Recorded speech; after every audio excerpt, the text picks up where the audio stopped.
Kanpai! Successfully managed to do it that time. I don't know what you're talking about. We didn't have to restart this because I forgot to turn on an audio source. That's crazy talk. Hi, everyone. Welcome to Kanpai Cast, episode 107, where we're going to be talking about the 3-episode rule. I'm Nasuth. I'm joined by Thaylien and Xeno because, I couldn't do this alone. Crazy talk. Well, I think you could. I think you're talented. No, definitely not. Xeno, on the other hand. Oh, God.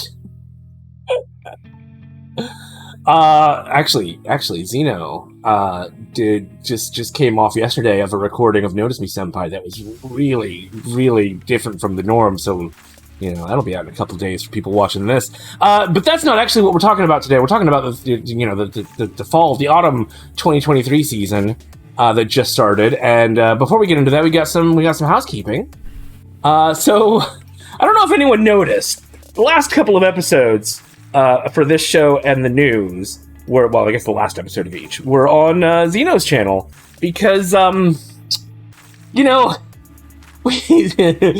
kind of had an idea to circumvent the YouTube bot that didn't like our Reddit links, and I don't know if it was that or if it was them picking up on a fourth meme, but either way, YouTube got really angry and was like, but between the time we recorded and the time we were going to upload, they were like, yeah, you can't upload for a week. We don't like you anymore. So Xeno had to host them on his channel very graciously. Yeah. Mm-hmm. But it should, as a consequence though, we're gonna be linking memes in the video. I'm sorry, everyone. Maybe we can put it in the comments, but I don't know. They kind of don't like links in the comments. We'll think of something. Yeah. It may be a case of we put them on Discord. Yeah. Or we put them on the main website. Don't know. A fun one that I had an idea of was, that I didn't get to say to you guys, we could put it on links in the community tab and link to that from the video. Links in the community tab? The post tab. Where we can actually make that is still subject to the community guidelines. Yes. No, but we could put them. That's less likely to get a particular video taken down. But it will strike the channel. Just as likely. Yeah, it's still likely strike the channel. That's why we can't upload, is because it struck the channel. Yeah. It doesn't mean to. I have ideas. No, we'll think of something. Yeah, like Xeno said, we've got an idea to either post them in Discord, or so make sure you go to the Discord if you aren't already, or put them. Maybe we can actually revamp the website a bit, which unfortunately I say that, but that would be a Xeno task, and Xeno's already got a lot of stuff on his plate, so we'll see. We'll come up with something. So apparently we're now also, this is something that Xeno just implemented. Speaking of him being busy, we're now including the number of episodes in a series that will be something that updates over time. So, we're talking this week about 3 episodes, but in 3 weeks from now, we'll be talking about 6 episodes, and it'll be like, now there are 6 episodes. So of the show. It's not just that. It's a case of in the top left-hand corner where you've got the title of the show and then the year. Well, adjacent to the year, it will say the number of episodes in that show. If we're talking about Trigun, it'll be like, Trigun had 36 episodes and came out in 1998? 24, and yes. Was it only 24? Yeah. I could have sworn it was 36. Yes. No, I don't know where you got that number from. We could be talking about one of the more recent shows, like we're discussing today, and it could have more than its 3 episodes out. That's true. One of them I know has Frieren. 6 or 7. Yes. Yeah. Which I haven't watched all the way up to. Don't tell me about them if I have. But the whole point is that this is a gradual process. So as the weeks go by, more of the shows in the system will be updated to have those numbers. Yeah. So you probably won't see them initially, but they'll start appearing over time. Right, shall we head on into the show? We got so many shows this season. Right. Holy crap, we've got almost 30 shows to talk about. So let's just head on over into that. Xeno's got the most. He's got 10. That's 10. That's basically 10 that only he is watching. Not including the overlap that he has with the rest of us. So he's going to start us off. That actually has 18 shows. It's crazy. 2 with Nasuth and 6 with me. It's kind of nuts. Of the 27 we have. Though to be fair, there is like a non-zero number of those that I am dropping. Yeah. But okay, so I'm going to start with kind of one that I'm a little confused by. Okay. So this is God.app, right? God.app is a series that we kind of touched upon in the news not so long ago. And is the original story comes from Yoko, the creator of Nier Automata and Nier Replicant and a lot of other games. How do her legs join? That doesn't seem... that's a skirt. That's a skirt, Nasuth. Yeah, I know, right? but they seem too far. Okay, anyway. Okay, regardless, the whole concept of this series is very similar to the likes of Future Diaries, right? I will give my rating in but a moment. The combat in this is fantastic. It is so fanciful. It is so clever. It is so bewildering. But the animation in this series is so ass. The character designs just makes me cringe the entire time. And I've got to give this a 1-star pass. Wow. Right? Like, Yoko Taro honestly, neglects to do it again. No. The problem is, like, the plot is really interesting. But there is just so much of this that is just like, oh god, this is wading through a septic tank, right? It is awful, right? I've had to stop watching this I don't know how many times. Now the school uniforms make sweet fuck all sense to me, right? You can see them there, where basically all the students have bare shoulders, right? So like they don't even have short sleeves. It is just like, they're wearing vests with oh shit, what are those? Suspenders? Yes, thank you. Right. Mm-hmm. With suspenders while wearing shorts and what appears to be leggings, right? But the thing is, both the guys and the girls are wearing this. So they look like German kids. Equality at last. True, right? But again, the lip syncing behind it feels really off. Sorry. This screenshot kind of says it all. Look at that. Yeah, look at that mouth. Yeah, it does. It does. Weird. Right? The voice acting's pretty good, right? The character directions that some of these characters, like the main character, unfortunately does something really fucking questionable in the first episode, right? As in, like, ooh, I don't know if I want to recommend this at all. So in all honesty, I watched the 3rd episode today. I'm dropping this. I'm not continuing violent it. or not safe for working the other way? Not safe for working the other way. It is just like, no, this isn't okay. I'm really not okay with this. And there seems to be this weird mechanic where basically our main protagonist, who's the kid on the right, he has a creature that's sort of like interacting with him because he is one of the candidates to be basically in this battle royale to be potentially become God, right? And rewrite the universe to how they see fit. Very much like Future. You can see a little critter there, right? But the interaction between that character and all the other characters is super fucking weird. And effectively, like this character says, like, right, I am here to serve you, but every single time I do something for you, karma is warped, right? And effectively, his life, he wants this character to do something, and then his entire life is turned upside down. The outside of his house is graffitied. He gets bullied at school and things like this.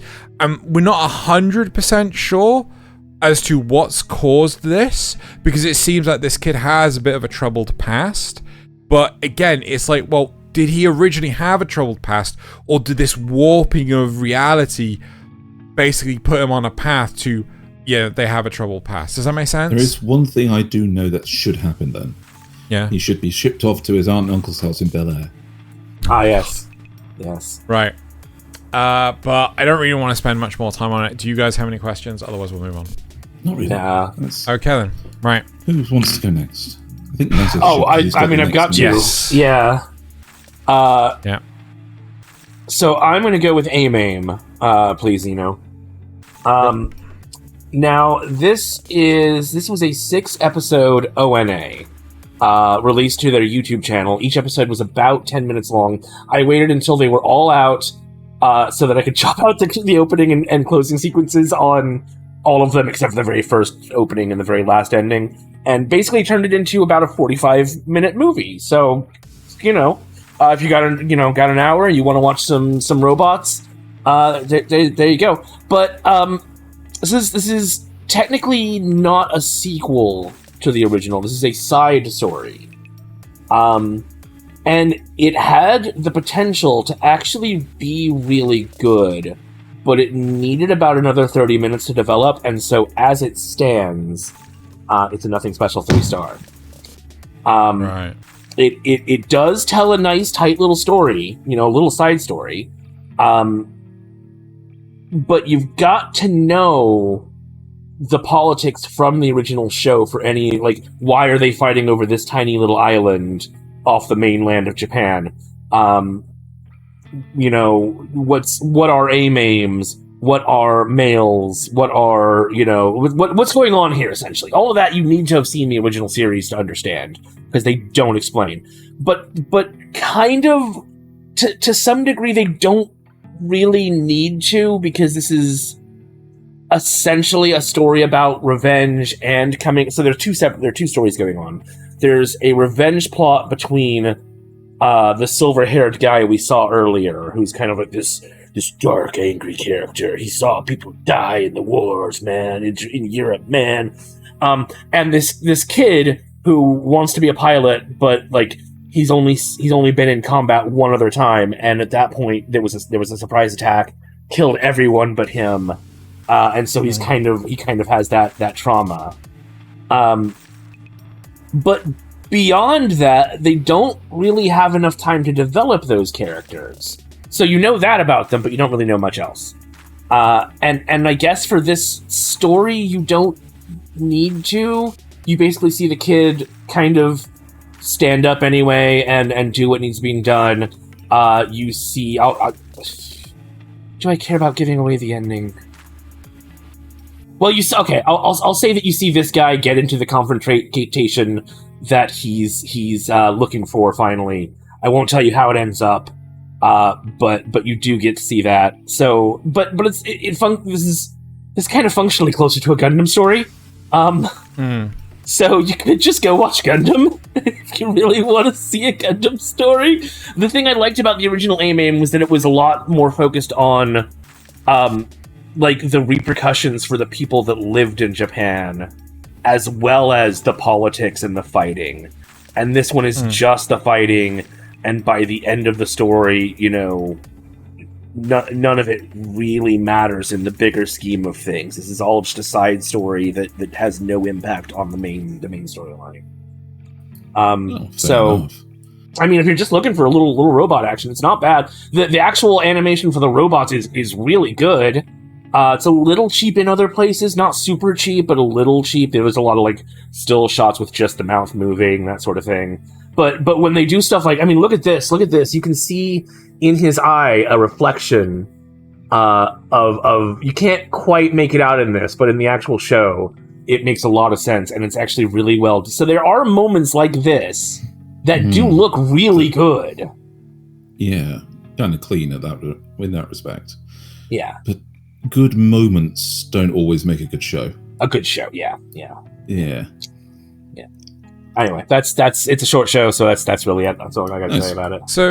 So my question to you, okay, so with some Gundams, you can watch it without realistically needing to watch any other Gundam, right? Do you think you can get away with that here, or do you think like, nah, there's just too much you just don't understand unless you've watched the original? I think you could. You'd be a little confused about why there's this cute little fluffy AI talking to this guy, but you'd understand that it's an AI and it's helping him pilot, the mech. Yeah. That you'd pick up on these things. You just wouldn't understand the deeper meaning behind them. I mean, did we ever understand the deeper meaning of why there were cute fluffy AIs helping the pilots of the last one? Yeah. That's well, I think we did. I'm pretty sure it was because the woman who designed them was a bit of a weeb. Okay. My only other question, right? So the mechs, the protagonist mechs in the original series, they were quite Duplo in design. They were quite blocky and everything, right? Are they better in this, or are they as blocky and chunky? This is the ogre, the Ultrasteel. Yeah. Do you? I mean, does that look blockier? No, it doesn't. I think it looks cleaner. Yeah, I think they're a little better in this. I think they move a lot better. They're a lot slimmer. Okay. They talk about their old AMAIMs that they start out with that end up getting blown up, and I think he's one of the newer generation that's part Oceanian. Okay. So that's probably where they've come in with it. Yeah. Cool. Right. Okay. So moving forward, I've got to ask a question here, Thaylien. You've only got 8 to review, so do you want us to skip you for now and then let's skip you for now, because I'm gonna start out with the ones that are returning. Right. So skip me for now, and then we'll move on to those after you've had a couple of new ones. Okay then. So I am gonna go on. I'm gonna talk about Ron Kamonohashi's Forbidden Deductions. Right. Say that 3 times fast. Fucking hard pass. This is really? I'm sorry. This is another one of the ones I'm dropping. This is probably a 4-star pass, right? Now the 4-star realistically is down to the performances, the animation, and things like this. But in all honesty, this just screams to me a lot of the antics of Spy Family. If you like Spy Family, I think you'll enjoy this. I genuinely do. I guess I know what I'm talking about next. The deductions and things like so. The idea is that our main protagonist is a failed detective candidate for what was it called? It was like Blue Society or something like that. Basically, the idea is that there are these super detectives, and they go to super detective school, which was the building that we saw in the middle of that floating island. And basically, they're like super pretentious and prestigious, much like the school that Anya goes to in Spy Family. And at one point in time, our main protagonist is at the center of a horrific crime and murder and everything, and as a result is expelled. But they were not able to prove how he did it and things like this.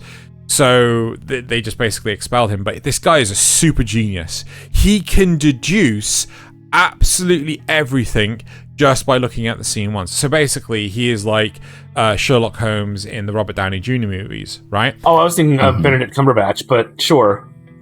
No, but the problem is, he is deducing this stuff with hair, even more Benedict Cumbo. Right. Regardless, he is deducing the crimes with even less information. Right? Wow. And it's just like, holy fucking shit. This is stuff people would have discovered in a fucking autopsy, right? This is not like any super amazing. So it's trying to be Undead Girl Murder Farce, but it ends up being battle 5 seconds after meeting. It ends up being Hogwarts for Sherlock wannabes. Oh god. I suppose that's a better way. How Thaylien put it is a better way. But like, I mean, at least with Undead Murder Farce, right? As you put it, like all the evidence was there. It was just too slow for me. Yeah. In this, it was just like none of the evidence is there, but it's moving in a breakneck pace. Well, no. None of the evidence is there, and it's just like, if you were to take this evidence into a court of law, all of it would be circumstantial, right? It was like none of it would hold up in court. And like, okay, so you know how I didn't get the first murder in Undead Murder Farce, right? In this one, it was so fucking obvious, right? It was just like, wow, shock. How did the police fucking never work this out at all? Like, so, can we slap the spoilers on real quick? Sure. Because I don't think any of us are going to watch it. No, seriously. So basically, a crime has been reported where money is going missing from a piggy bank, a literal piggy bank, right? And these first tier detectives are being sent to go and investigate. Or this one first tier detective, whereas our tag along ruffian rapscallion who can't practice detectivery, I don't know. You know, they tag along, and it's just like, this piggy bank is lighter, and the only way to get the money out, right, is to break the piggy bank. But the piggy bank is right in front of us. Anyone guessing already what the thing is? It's the second piggy bank. Yeah. Second piggy bank, yeah. Yeah. And it's just like, oh my god, who would have fucking thought of a second piggy bank? Like, it's pretending to be smart. It's not smart. Very well animated. It's very well performed and things. It's a detective show for babbies, right? It's for 9 and 10-year-olds who haven't developed their deductive reasoning skills yet, and think this is all very clever. Yes. Quite possibly. I am 12 and I am very smart. Yeah, exactly. Yeah. Right. I don't really want to waste any more time on this, so I'm prepared to defer to Nasuth for the next one. Probably turn off the spoilers. Yeah. Turn off them spoilers. Nobody will know that it's Babby's first Sherlock. Anyway, let's talk about, since you mentioned Spy Family, let's go ahead and talk about Spy Family. Let's get that out of the way. Okay. So this is a 1-star acquired taste. Which is I mean, yeah, it's not great. I'm not, but I don't hate it, right? I'm just not eagerly looking forward to it like I was the first half of season 1. First half of season 1, excellent. Second half of season 1, nah. And now we're here, and it's just kind of like, it's not bad though. The opening sucks. The opening really sucks. Oh my god, the intro to this show sucks so bad. But if you can ignore that, it's, it's not let's just kind of break them down by episodes, because it's not really, an episodic content sort of thing. It's a slice of life, right? So it's singular. Well, it's partially slice of life, so it's singular stories. First story, episodic. Yeah. No, it's not a single story. It's little episodes. Yeah. So episode 1 is all about. We get to see Yor at the very tail end of one of her missions. We don't get to actually see her doing the mission, because that would be too good. Still not much Yor this season, which is sad.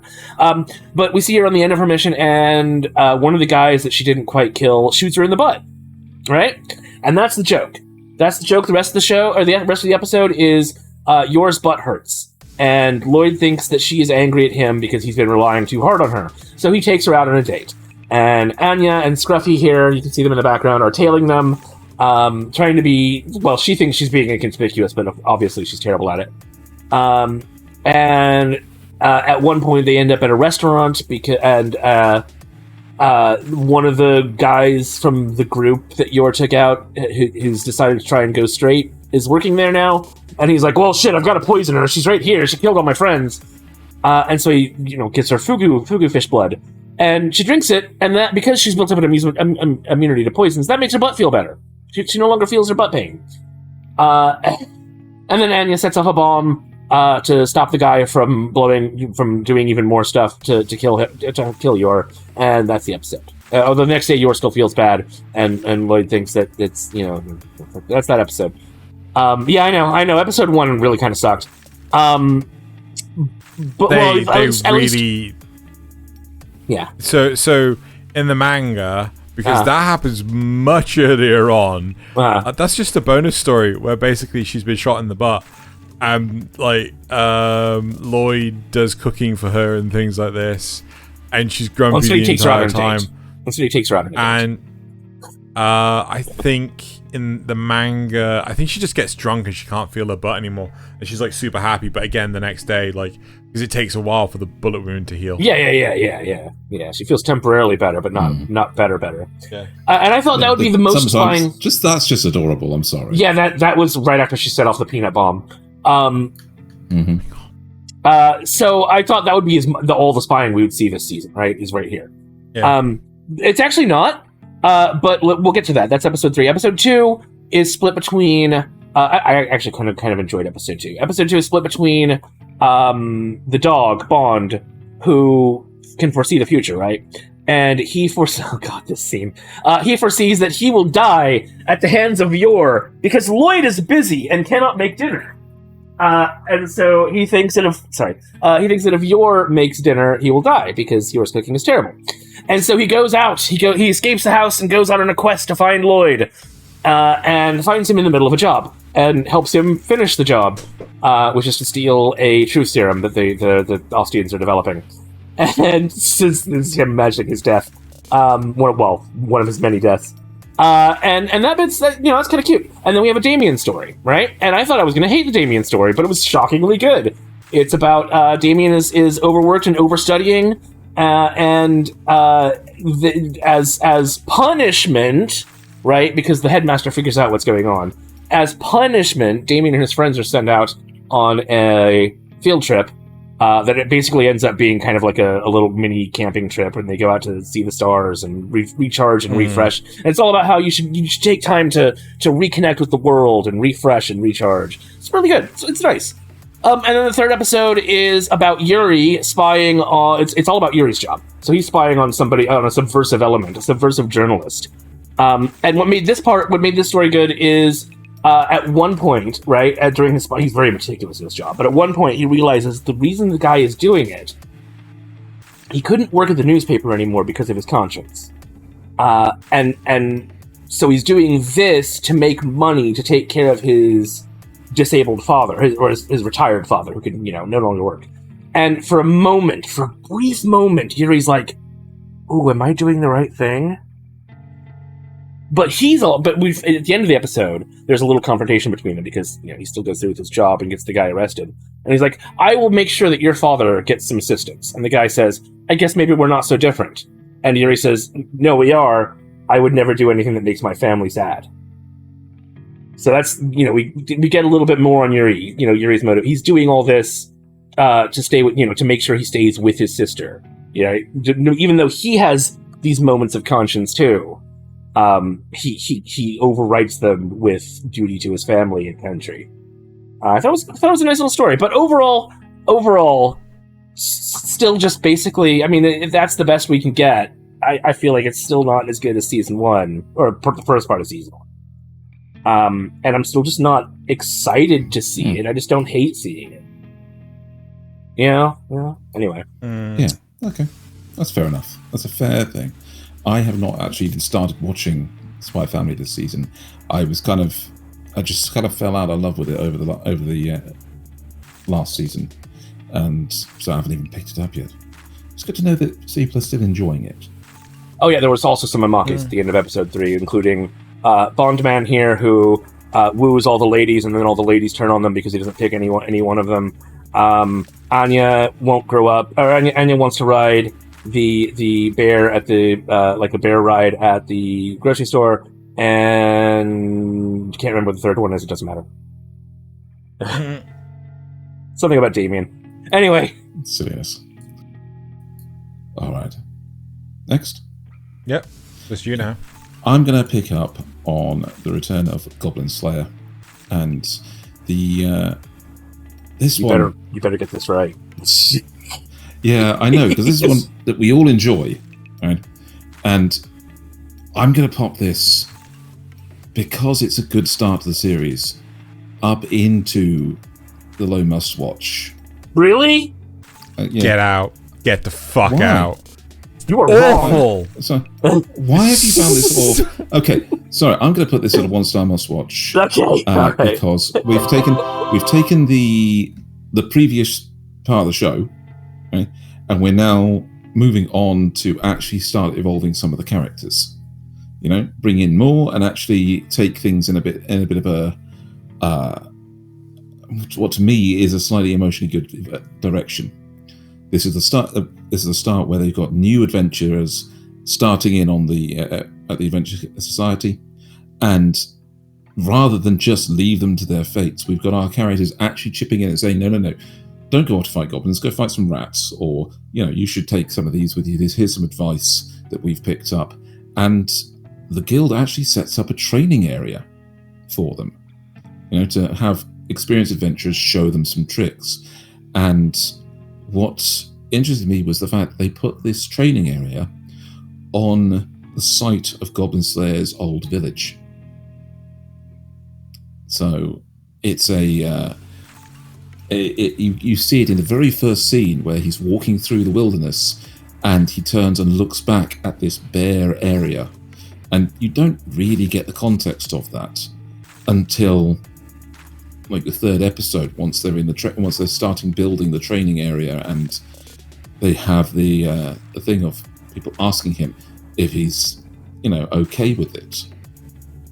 So it's only a little bit of context, but I think that makes it surprisingly tastefully done to show that they're actually moving on and changing things. Goblin Slayer is still Goblin Slayer, and he's still doing exactly what he would any other time. But with the bringing in of new adventurers, he's having to take things a little differently. And we see some of these changes hitting him quite hard, but not in an obvious way. You get these scenes like this one where he is legitimately hurting from some of the emotional memories he's got. But then we get other scenes like when he goes out drinking with the boys and actually starts getting some emotional connection to these other people. Their characters are known. They're a known quantity. But by connecting to them, you see him starting to expand his worldview a bit. And the same with the other characters. We got the priestess actually finding out that she's not gone up in rank because she's being carried by these higher level adventurers, it seems, and now is having to work and help out this guy who is absolutely rookie adventurer and has a connection with her own adventures, with season 1. Mm-hmm. I like the way it's going. I can see that you guys don't, so hit me, Xeno. What are you going to argue about? Okay. Do we need spoilers? Do we need spoilers? Oh, I don't think we do. We're only 3 episodes in. It's not. No, I don't think it matters. There's nothing vital in there yet. Yeah. Because here's the crux of it. This is the end of the manga. They've skipped 5 volumes of the manga to just jump straight to this. There is nothing after this, right? Because they've been doing the side stories of like Year Zero and things like this. And they've skipped straight to this, and I can tell what's going to happen is they're now going to backtrack and tell the stories that happened prior to this, but with additional characters. With this kid. And yeah, with this kid, right? Because like I had read all but the last volume of the manga, and I'm like, this character doesn't exist. No, this character's only just been introduced, right? Okay. And it screams to me that they're just going to either, like, some of the events that you've discussed actually happen in the manga, but there are plenty of events in these last 3 episodes that haven't happened at all. Like drinking with the boys. Yes. Which seems Drinking with the absolutely boys out of character for Goblin Slayer. Is completely made up. Yeah, I don't think that's actually completely out of character. Oh, 100%. I think they handle it in. I think they handle it in the Goblin Slayer way. But the only reason he likes his party is because they hunt goblins with him. If you don't hunt goblins with him, you have no value to him. So just Still. let's slap on the spoilers for a couple of seconds. I want to sum this up very quickly on the Okay. You are disliking these 3 episodes because of what you know about the future of the manga. No, not me. There's a lot. That's A Xeno. lot more to it than that. That's Right? Xeno. That's what I've seen. There's also the quality of the animation, right? Goblin Slayer looks ass, right? His mouthpiece is a straight line, right? The scenes of him walking up flights of stairs are just nonsensical. Yeah, I noticed that one. He Right. the chest height on the fucking stairs. Who couldn't notice it? Right? That was so bad. Loz, if you're listening to this, I love you. Even fucking Loz noticed, right? Like, he was the one that said, like, "Oh my god, this is awful." What you call it? The intro looks like it's done by a completely separate studio, right? The intro does not reflect the series in the slight, the quality of the animation. Look at the shading on his armor. It's so cheap and bad compared to season 1. You know? Can I just switch on season 1 for a hot second? Sure. Okay. Right. Sorry. Actually, I'm just gonna switch on. Do we know when season 1 came out? I'll see. Look under G. Why don't you look under G? Because both seasons will be under G. Yeah, but you'll be able to tell them apart by the thumbnail. No, they're both under the same one because they're both called Goblin Slayer. Oh, for fuck's sake. What? Xeno. That's season 2. Just judging you silently now. This is season 1. There you go. Right? 2018. Right. So that would make my life easier to quickly find it. Well, while he does that, yeah, it's stuff like the drinking with the friends, which I absolutely do not see. I do like him actually getting a little upset over the kid's story. Like, that feels right. But Yes. the training doesn't feel right. Like him going out there just training people doesn't feel right. Apparently that is actually that is accurate, but at this that's also much later in the story, not at this stage of the story. You know, at this stage of the story, he still barely trusts people, you know? Again, like, one of the other sides of it is the fact that so in the second episode of this season, I'll swap. I'll leave that on for now. In the second episode of the season, he and the team go off to track down the Look at that shade. the goblin nest. Yeah, go track down the other goblin nest where basically this other group of adventurers, including another lizard man who's a warrior, not a shaman. They go to track them down because they basically haven't come back. And it plays out their story in so much more detail. We just don't get it in the series.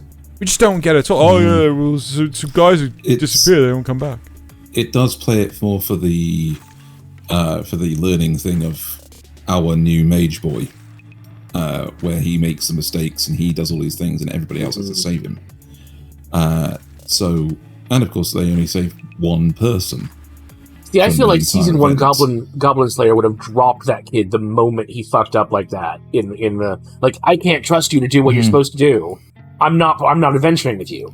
But in this, he's like, Yeah, oh, except this isn't Goblin Slayer's quest.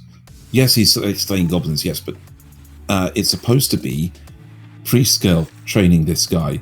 Yeah, and so he's taken a step back. That's the way I'm taking it. This scene was particularly odd, though. Just I will point this out because you notice that the guy was looking at the centaur. How do centaurs get upstairs? How do centaurs get upstairs? Yes. How do centaurs get upstairs? But also the fact that he's looking down at the centaur and it says, "Oh, the ass." I think I'm a bit of an ass man. And Yeah. I'm like, that is a horse's ass. Yes. Boy. Well, that's why he's saying he doesn't like little boy. centaurs. The centaur girl, the centaur barmaid, as far as I can tell, is completely fabricated for this. There are none. Teleports. And apparently can teleport, or they've constructed a rudimentary lift just for her. Yeah, I'm just not impressed with the animation of this. I really am not. And the thing that really grinds my gears is the fact that after the events of Watertown, which canonically happens after the raid on the farm in the manga, Priestess gets her rank up, right? But now they've just delayed it for fuck knows what training art. You know. So they can bring this kid in, which they don't. Yeah, I think they're trying to humanize Goblin Slayer now rather than later. They are, but I like it, and I think that it's adding to the story. But you don't. That's fair. We'll see how it goes. I think animation exactly. is vital, and it doesn't have it. We were spoiled with season 1. Right, should we move on? Yeah, after 11 minutes, we should probably move on. Cool. Right. Okay. I'm gonna do Arknight. So I really enjoy Arknight. I'm gonna give this. I think I'm gonna give this a 5-star. Nothing special. Right. Really? But you enjoy it? I do, but that doesn't necessarily mean it's for everyone. So I think part of the problem with Arknight is that it's very heavily on world building. So the first 2 episodes involve one narrative direction. One involves the events at Mount Doom, while the episode 3 is the fight at wherever Aragorn's the king of. I can't remember. Erebor? No. Huh? No, not Erebor. Basically, sorry. Anyway, go ahead. The whole point is that they're very distinct, different locations, and it kind of splits the narrative, and that's something I really cannot take. I really don't like it when the narrative gets split so heavily. And the animation is fantastic. It's on point, but the thing is, realistically, you have to watch the episodes a few times to actually fully embrace what the fuck is going on. Why are things being handled the way they are? This is something of a series where subtlety and nuance is quite key and vital, and you're just asking questions like a lot of the time. Remembering character names is very difficult as well, and a part of me is just like, maybe I should go watch season 1 again. So I do really enjoy this, and I think that this is definitely one I'm going to be hanging on to. I'm still going to keep watching this, but I don't think it's for everyone, right? I think there's a big barrier to entry. I mean, the fact that this character apparently had what's called a magic mortar shell to the face and is still up and kicking, it's just like, do you know? I kind of want to make back some time. So unless you guys have, let's carry on. If you're happy, do you have to have watched the first series to enjoy this? You definitely 100% need to watch the first season in order to actually have any clue what the fuck's going on with this season, because they're referring to locations and events and things that have happened in the first season. But you can't watch this without watching the first season. Yeah? Cool. Right, so I want to talk about Firefighter Daigo. Okay. The Rescuer in Orange. Yep.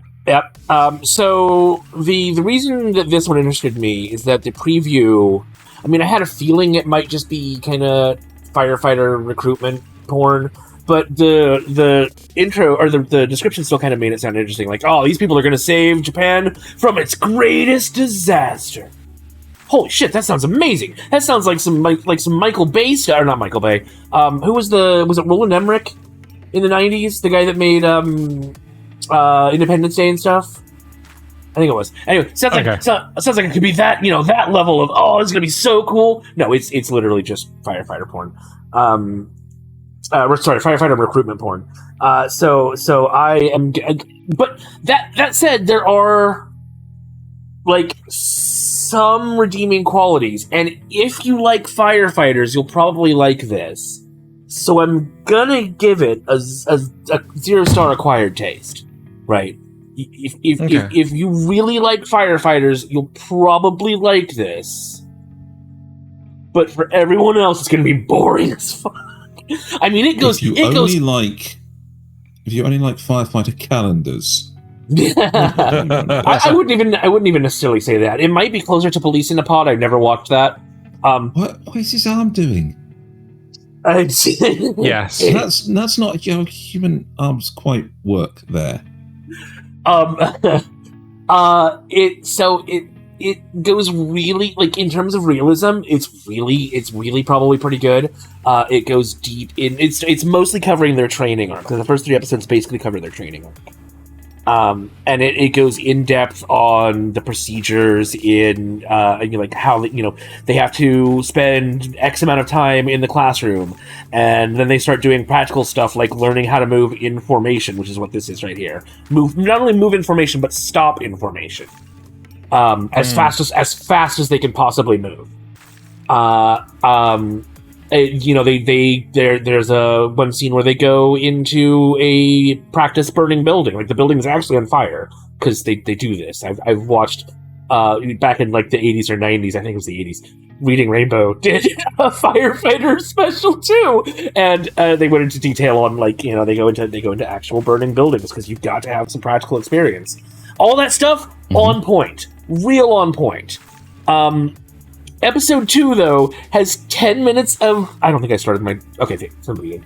Episode 2 has 10 minutes of recap, including the intro, before it gets into the show again.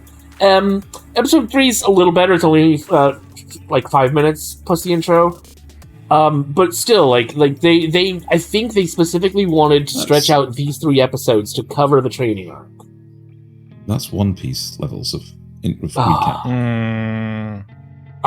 Because it literally ends with their graduation and 2 of the characters getting assigned to the same firehouse, and that's where you're like, oh, now we're going to get into their career and what's leading up to this. So this is in episode 1. They kind of tease the future, and this is what the disaster looks like. And sure, that looks pretty cool, but I don't know if I can wait 10 episodes to get there. It also feels really unrealistic. That's a lot of fires going on at the same time. Well, I think it's an earthquake. Because they at the end of near the end of episode 3, right when they're in their graduation ceremony, there's an earthquake that happens, and they're like, "Oh yeah, this is what we're fighting for. This is what we're doing all this for." So I think it's a massive earthquake that just fucks everything. Are you planning on continuing to watch this? No, I can't. I'm sure it's great. The animation is honestly pretty good, aside from that one scene where he's holding something out. It's a little, maybe a little cheap, a little on the cheap side, but overall pretty good. One of the other things I don't like is that there's this theme that, oh man, this generation's so weak. You don't want to be like this weak generation. You want to be a tough man. You want to be a big firefighter man, even though there's a girl in there too. So you want to be not just a tough man, but you want to be a tough firefighter. You want to be super strong. You can't. Oh man, this generation's so weak. And I kind of hate that. I kind of hate that attitude. But, Yeah, but that sounds like they do every generation for recruitment stuff. Yes, exactly. It's recruitment porn, and you gotta expect that. So, I mean. By the sounds of it, this doesn't sound too similar to Police in a Pod.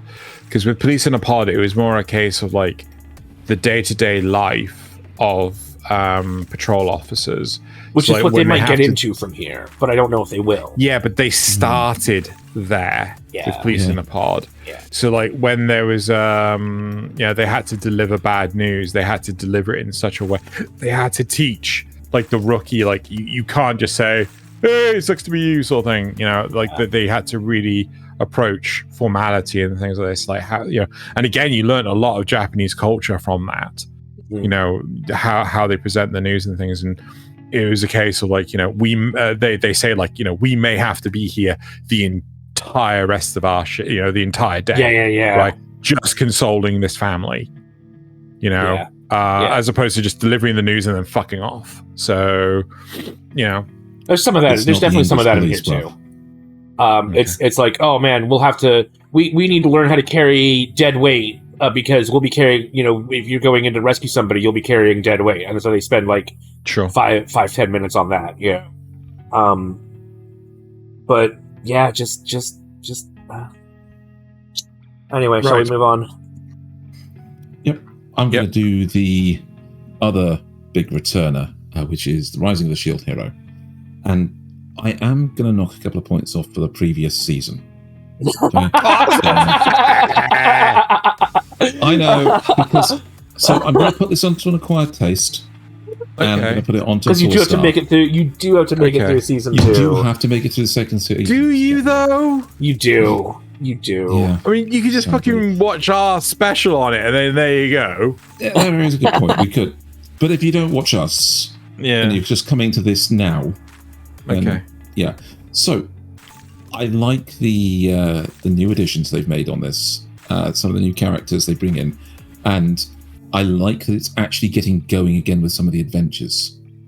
Okay? So we have a driving thing of there is another event like the Rune Tortoise coming, but because of the events of last season, it's been delayed. So they have to get as strong as they can. The other heroes are missing. There are the 7, sub-heroes that are there, and they're building up to things. One of the heroes turns out to be the old king is actually the staff hero. Could I ask a question here? Mm-hmm. Right. How quickly did you realize? Oh, mine hasn't fucking resumed recording. Oh no. Oh no. Well, we'll have to have backups. Yep. Can you just hit the resume, Nasuth?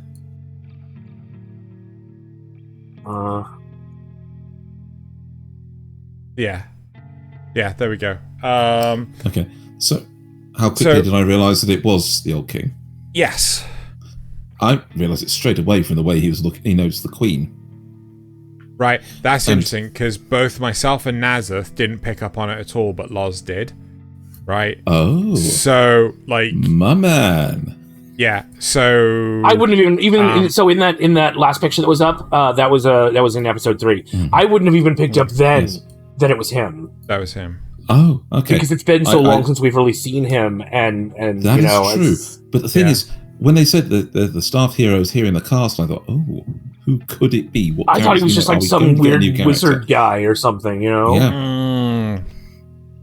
And then it was that moment when he called out the shield hero, "What are you doing here, you stupid shield?" Oh wait, and he sees the queen's dress.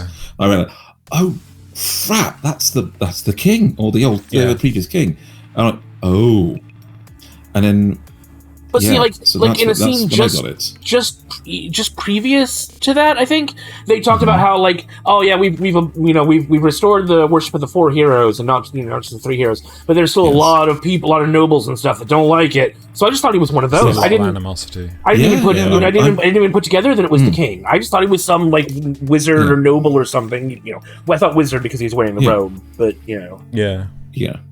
Still, I like the fact we get a bit of thing, and this could be a simultaneous thing of the redemption arc for him, and even more pain being heaped on the former princess. I really hope she gets even more down. She's fucking around again. She's vanished, apparently, according to the thing. She has vanished. We don't see her. I love this new character. Okay, she's done there's a thing in the intro that makes her look like a mermaid. But when she actually when she actually uses her power, she's really not. And I love the big chunky animal form she has. It's a little bit of expectation subversion, but the fact that they are going out on the adventure to restore the old members of Luriden Village to find Raphtalia's people again and bring them all back, so that the Shield Heroes Village can actually become better functioning because of it. That's a great driving force for this. And they throw in the thing of the moment the world hears about this, all the former members of Luriden Village are immediately sold on the black market to make a profit, so that he can't come and buy them back so quickly. They're immediately shipped out of the place where they're not allowed to be slaves anymore. And it's very much exactly what humanity would do in this situation. So there's a bit of this thing of trying to get around the whole slavery thing. But again, they're having to go to other places. They're having to deal with different people, and one weirdly similar person. One very weirdly similar person. Yes. Yes. I love that. Yes. And I'm interested to see where they go. I haven't read the manga past this at all, so I want to see where the actual season takes us, because it could, in my mind, make up a little bit for the previous season. So, Xeno, you're obviously sitting there with a thought. Actually, I was going to say, Nasuth, is there anything you want to add? I felt like the aftermath of season 2 in episode 1 was a bit rushed. They just kind of they throw out a bunch of one-liners and that's it. You're just supposed to move on. Because they really, really, really, really, really wanted to get to the underground fighting ring. I was worried that was going to take up the whole season. I'm really glad it didn't. Yeah. I liked the woman you were talking about, the chunky animal woman, right up until she joined the party. Now I hate her. Oh, really? Yeah. I hopefully also she doesn't. Hopefully she stays in the village and takes care of all the new kids.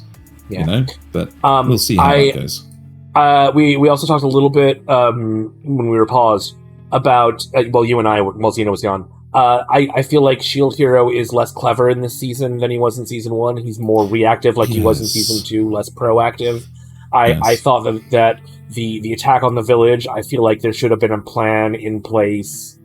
Some plan in place that wasn't just a flare, Sorry, can you remind me, season 1, when is he proactive and not reactive? All the potion and item grinding he does. He actually is actively learning about the world and trying to find new ideas to help himself for his situation. Okay. Is that what you meant? He also gets Raphtalia and makes her work with him. That's a very reactive. Well, because no one else will help him and he's exiled. Yes, and he's being proactive in fixing that solution, not reactive in just being like, "Oh, woe is me, what am I going to do?" That's the difference in terminology. Okay, got it. The orange blobs, the orange balloons. That's it. Finding his way around that kind of thing. He's found something that he's good at, and so he's going to use it to his advantage. Whereas with this, it's like he waits until the village is attacked to do anything. I guess he kind of learns a little bit about the underground fighting arena before he enters. There is one. Yeah. There is one thing he does that we can see is going to happen and is going to build up, which is he gives all the gear from the other world section of last season to the blacksmith to get that prep so he can use it in this world. Yeah, that is true. That hasn't paid off yet, and when it does, we'll see something with it. But that's about the most proactive he's been so far. So yeah. To just add on little bits, I think the animation of this is fantastic. I think where it lingers on subtle nuance is again brilliant. Things like this scene here, right? This is the character called Subtle Nuance. where this character who is guarding the slaves is paid to to let one of the slaves in and out of his cell. That slave will always come back because there's something keeping him in his cell. But again, I love that the subtle nuance of the relationship between Raph, Thalia, and I think the other character's called Shenna or something like that. And I think she's supposed to be one of the other vassal heroes. Yeah, right? I'm almost positive she is. Okay. I'm almost positive. Yeah. I also didn't like how Naofumi just kind of knew how to recite the choral spell. He just kind of knew what words to say. Yeah. Well, that's at the end of it, really. Yeah. He kind of left it alone for a bit, and then suddenly found that he knew what the end of the spell was going to be. But I think the series still struggles with its delivery on the passage of time, right?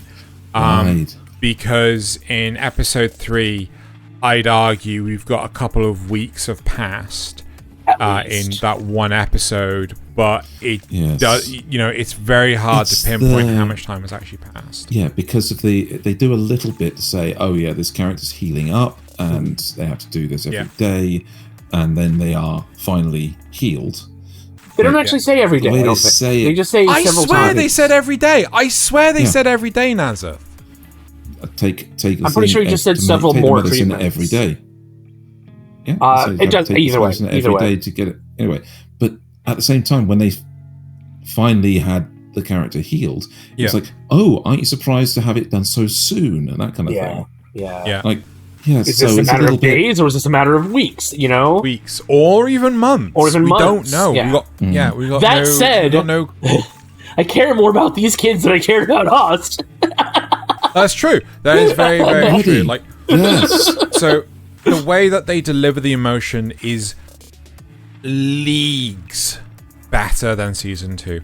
This is definitely a stark improvement to season 2, but it's a question of whether or not it is as good as season 1. I don't think it is, because I think season 1 had room to play, but we'll have to see. I'm still happy to watch this. Yeah. Yeah. Yes, definitely. Cool. Should we move on? Let's move on. We've got plenty to go. Right. Oh, God, we do. Okay, so what am I going to go for next? I'm going to do... two-parter. No. Right, I'm going to do 16-bit Sensation, Another Layer. So this is one that I picked up for the dumb fun of it. It is... one of the first shows I ever reviewed was it Recreate Our Lives? And it's essentially about a girl that goes back in time. It's dumb, it's fun. I think this is a 1-star acquired taste, right? This isn't going to be for everyone, but if you're an old school gaming veteran like the three of us who used to play games on MS-DOS, oh my god, yeah, seriously, yep. I think you're gonna like this. Cassette tape. I wasn't that far back. Cartridge, like Atari 2600 cartridge. First gaming machine I ever had 64. was first gaming machine I ever had was a P90, Pentium P90. So, and I used to play Doom on it, and Zed, and Little Big Adventures, and all sorts of weird and wonderful shit. Anyway. Oh, Little Big Adventure. Oh yes. Yeah, but the whole point is, so we have our main protagonist, and she is working at a studio that makes basically cheap, shitty mobile games, and the mobile games are designed to just rake in cash. Look at and that just completely face. That is so accurate. Yeah. Right there. And just throw it away. Just throw the game away entirely. And she hates the fact that she was born in this era. She would have much preferred to be born in the 90s, where games that were like, visual novels and things existed. And one day she's walking down a street and she finds a secondhand gaming store, and they're selling well-known game titles like Canon, which we just saw her hold up for like $1, right? They were cheap as chips, and these were like really good condition. And she goes in and she talks for like an hour during her lunch break, chewing off the ear of the proprietress. Yeah. No, this was the actual owner. Actual owner, but yeah. So she was chewing off her ear and everything, and you know, she loved it, and you know, the woman loved it and everything.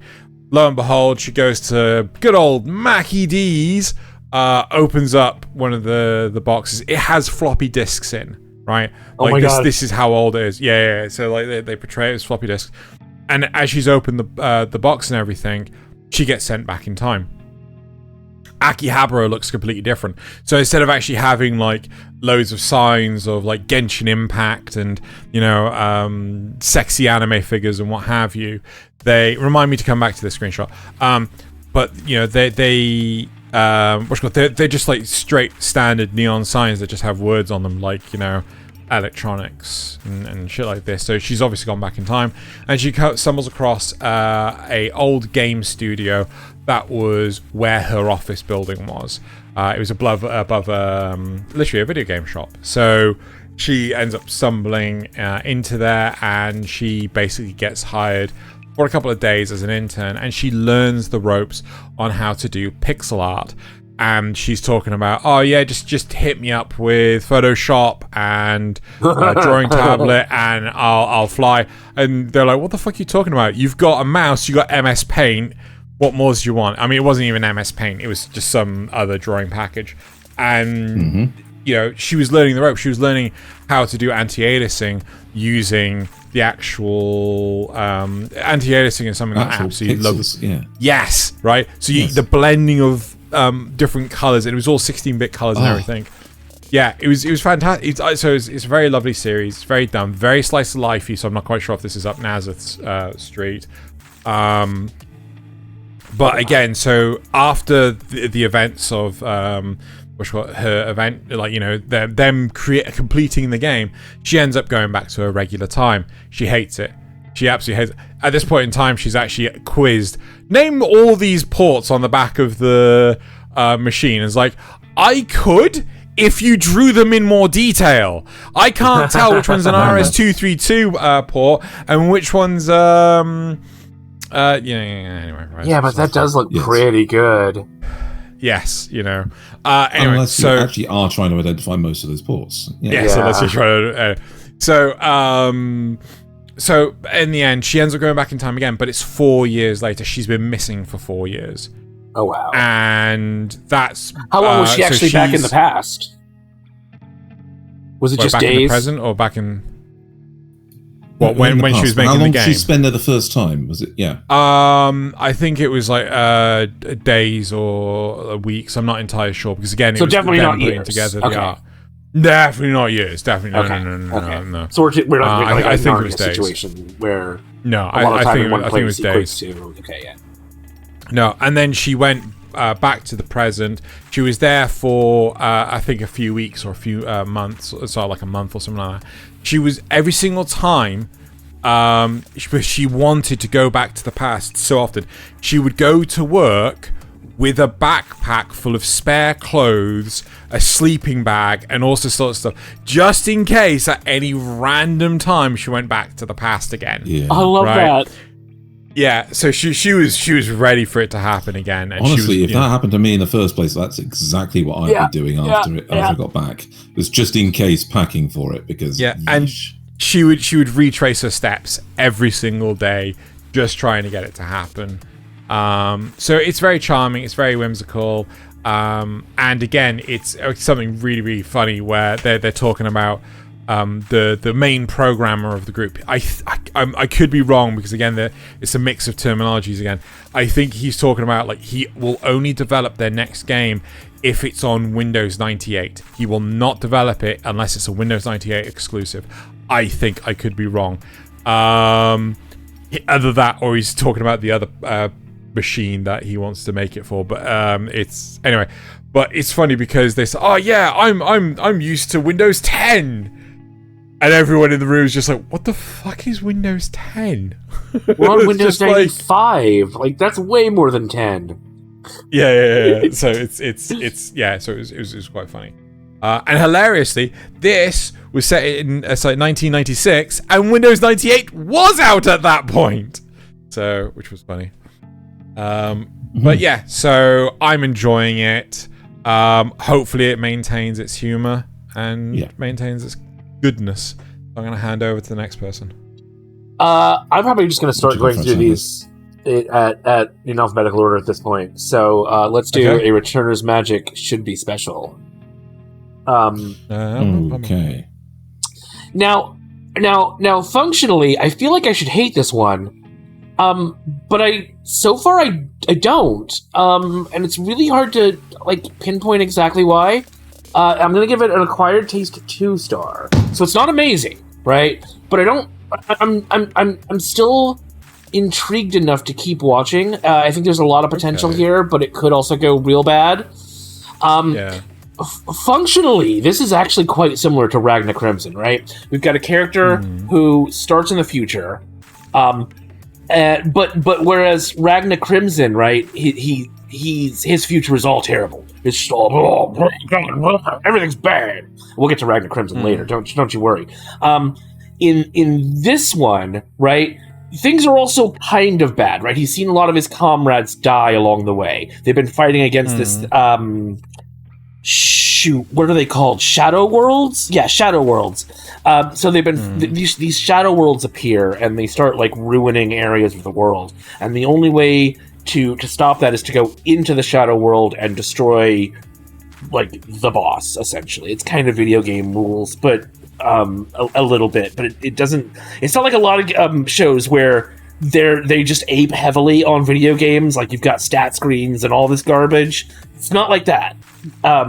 Anyway, so he's seen some of his friends die along the way, but in the end, he and his team managed to take down the biggest boss that anyone's ever faced.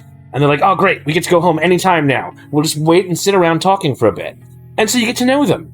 You actually get to know these characters right before they realize something's fucked up and the world blows up that they're in.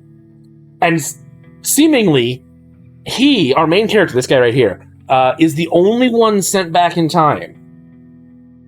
And his goal is not to save everyone, right? I mean, it is, essentially.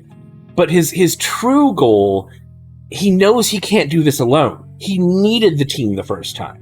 So he wants to make them all stronger, too. And I think that's what sets this apart from things like Ragna or a lot of other stuff. He is more powerful now than he was the first time around, but he's not trying to team up with him. He wants to, yes, he wants to make the team as strong as he is because he knows it's not just I have to do this alone. It's I need a team, and that seems to be so rare. It's always just the main character who's overpowered, you know. We'll see if they can stick to that.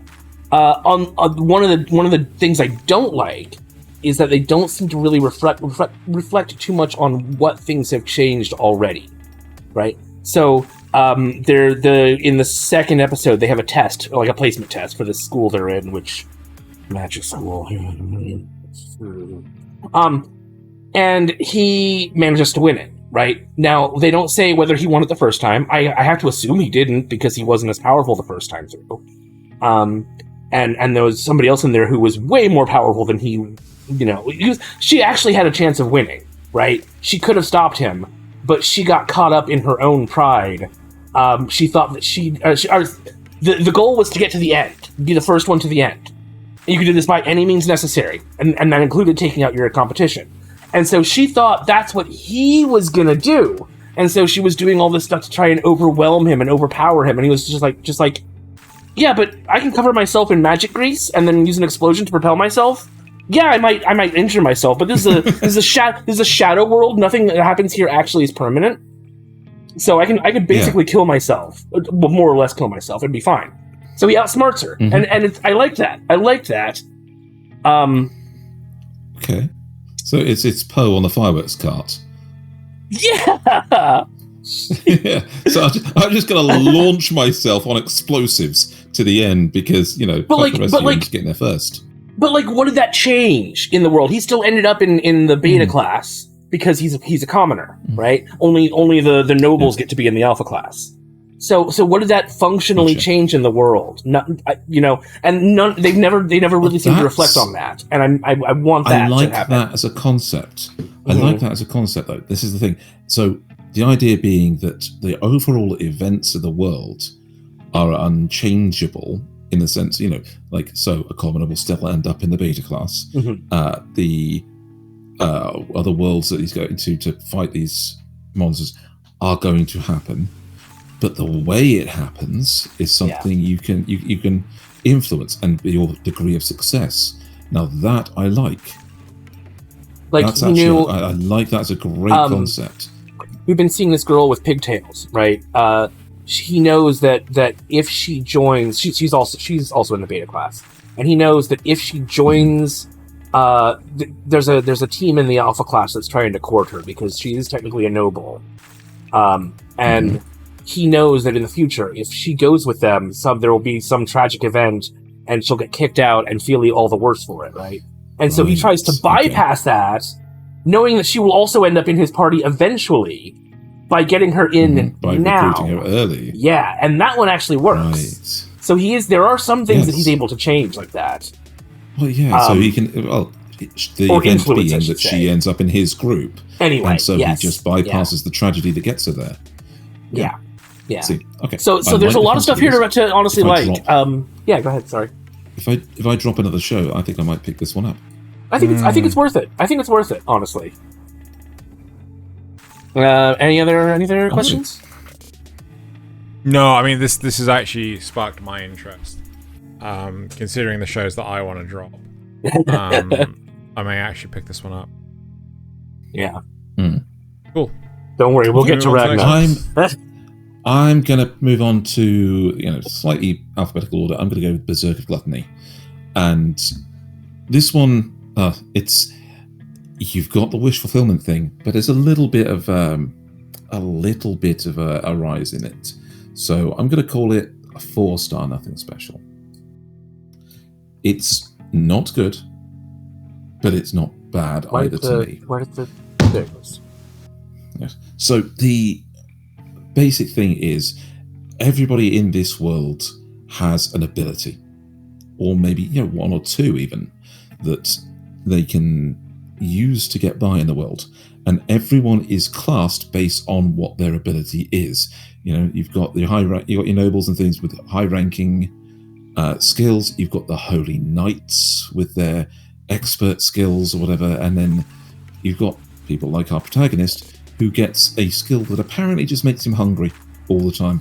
It's called Gluttony, and it's because he's got low stats, because he doesn't seem to have any abilities beyond being hungry.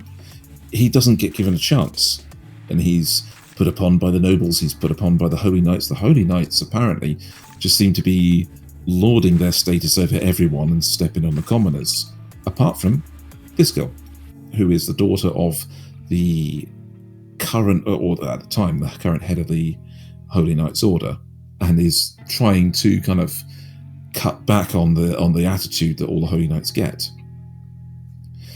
So our boy happens upon a situation where somebody tries to break in and rob the Holy Knights, and he's on gate guard duty instead of one of the Holy Knights. They've just kind of posted him there because he works for them, and he ends up killing one of the intruders, and Gluttony activates. Gluttony absorbs the other person's skills and their stats, and suddenly he's stronger and has extra abilities that he didn't have before. It's the first time he's not hungry.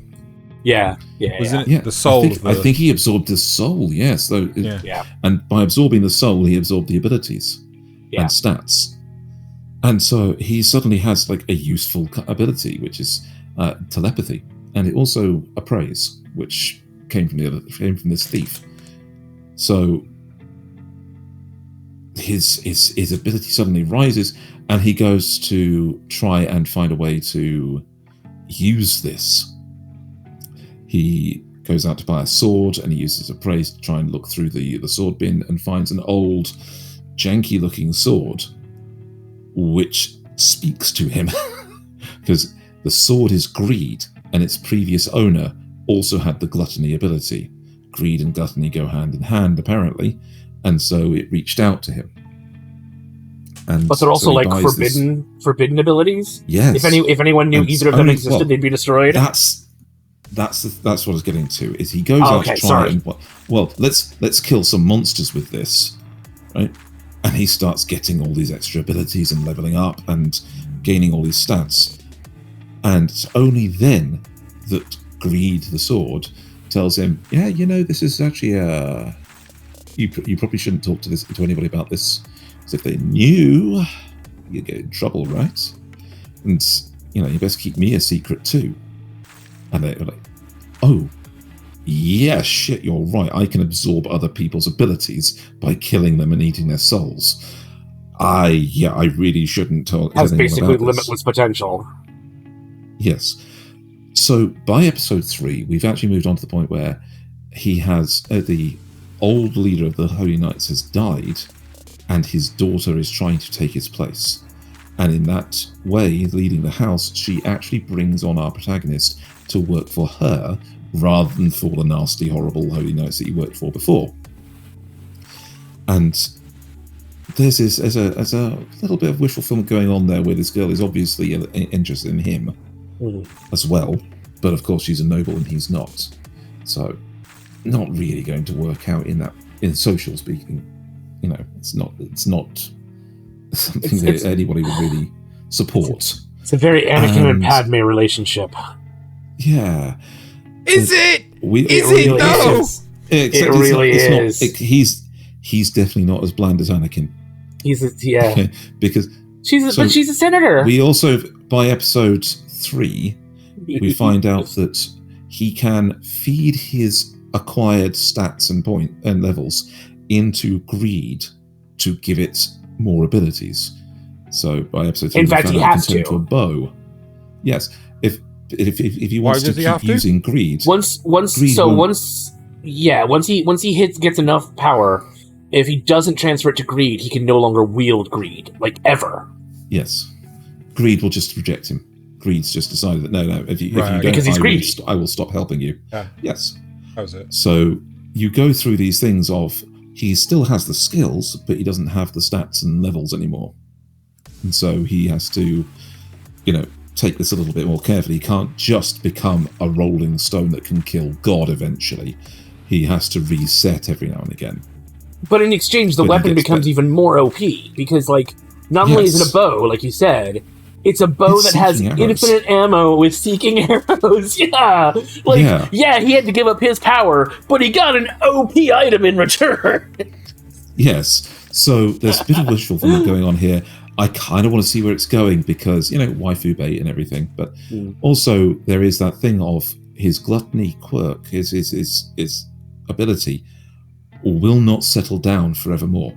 He will constantly crave more and more souls now that it's been activated. And so he'll have to kill bigger and bigger monsters, or even potentially start on people. And oh my god, it's not an easy thing because he keeps he runs into obviously contrived problems. That's what brings this down. Is he sees a girl that's getting kidnapped and goes after her, and the guy is like, I knew somebody would follow me. I thought I was being obvious.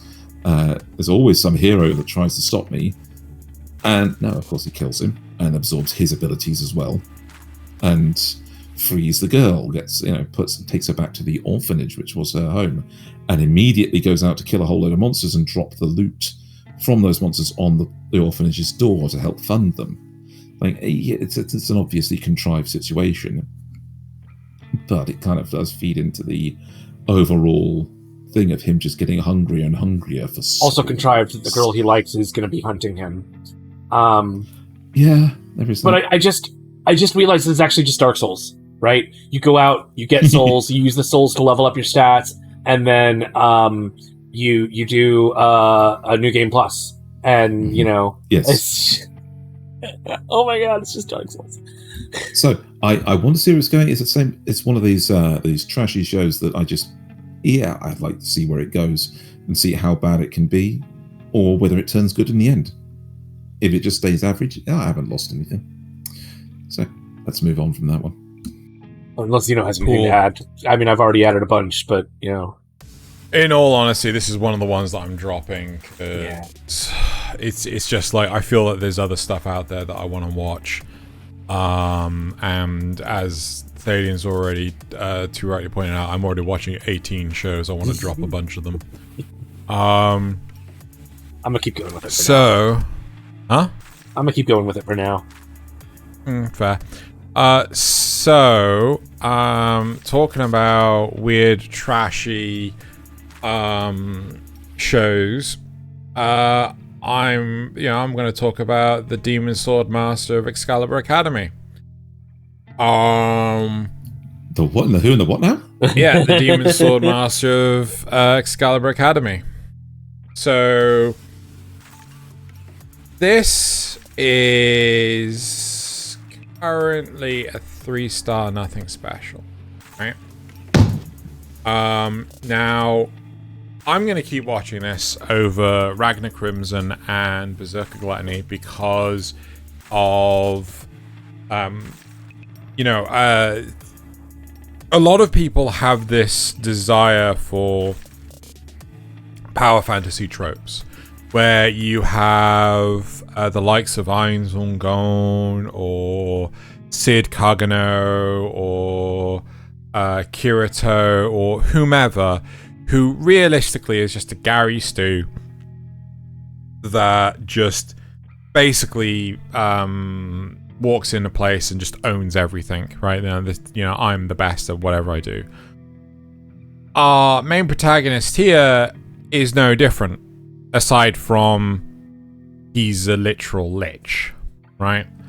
So the concept here is that our demon lord is facing annihilation and opts to effectively escape calamity by freezing himself, and he'll reawaken, he'll reemerge years down the line. They don't act so. When he eventually does, he is reawoken into the body of a boy, right? He is alive again. Named Anos Voldigold. No, not quite. Reawoken is not a word I recognise, but it's a good one. He is reawoken, Thaylien. He was awake the entire time, but then he re-awaked. Right, anyway.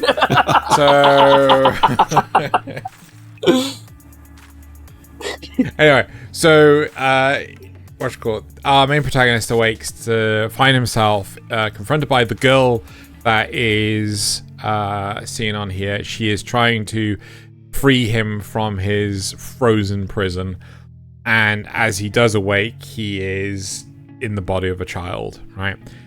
It turns out that there are effectively demons that have been corrupted by some extraordinary event, and they are basically causing ruin to the world around the humans.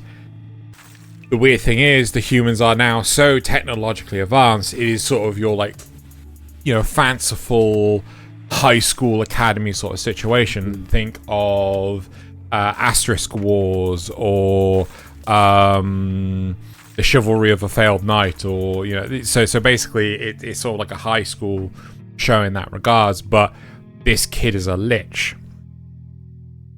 When they are escaping the tower, right? So his crypt or wherever the hell they found him, the girl ends up getting mortally wounded. She is dead, right? And he ends up healing her. At least that's what he ends up telling her friends and cohorts. He doesn't heal her at all. He turns her into a vampire, right? And when he eventually tells her, he's like, yeah, I don't have the ability to heal people. I resurrected you as a vampire. She just goes, oh. okay. It's like, wait, you took that very much in stride. Like, more people would have a lot more questions. So this just makes me remember the stupid D&D campaign that a friend of mine played, where one of their friends brought in a necromancer that didn't realise he was a necromancer and just thought he was a really good emergency healer. Oh my god! So he played him as a holy man, played him as a healer, and and so he's really good at healing, but no, he just brings people back to life from beyond the grave. Yeah, so that's effectively the series. The animation is okay. The animation isn't the best, right? The sound, I feel that the plot of this is going to be very predictable. Out of Ragna Crimson, Berserk of Gluttony, and this is the one that I'm going to keep watching, because I realize where Nasuth has this diehard, so it holds a special place in his heart, the whole historical drama stuff. Bad guys becoming good guys, weirdly enough, has a special place in my heart. So that's kind of why I want to keep watching this. So it may turn into utter trash and I just give up halfway through, but this is the one I'd rather keep watching. So unless you guys have any questions. I like your summary. Let's go on with it. It's a good summary. It almost makes me want to watch it. That's how good you did. I'm gonna do Bullbuster. Not Ballbuster, Bullbuster.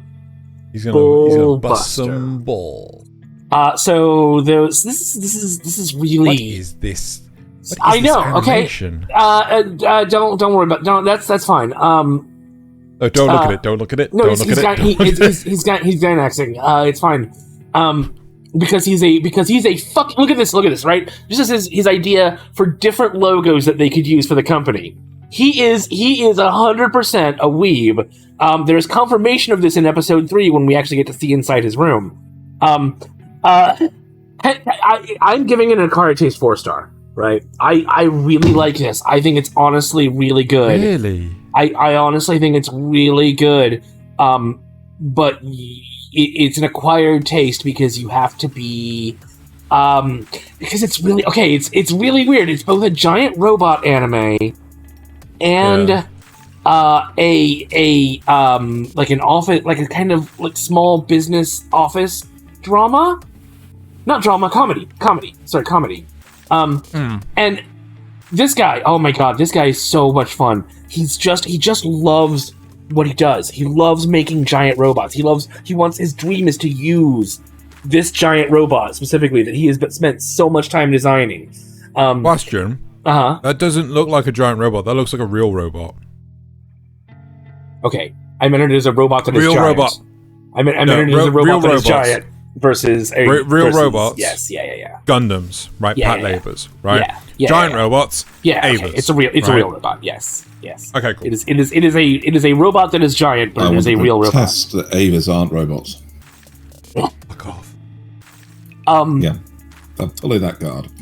But like, so the essential, the basic plot is, one day on this island,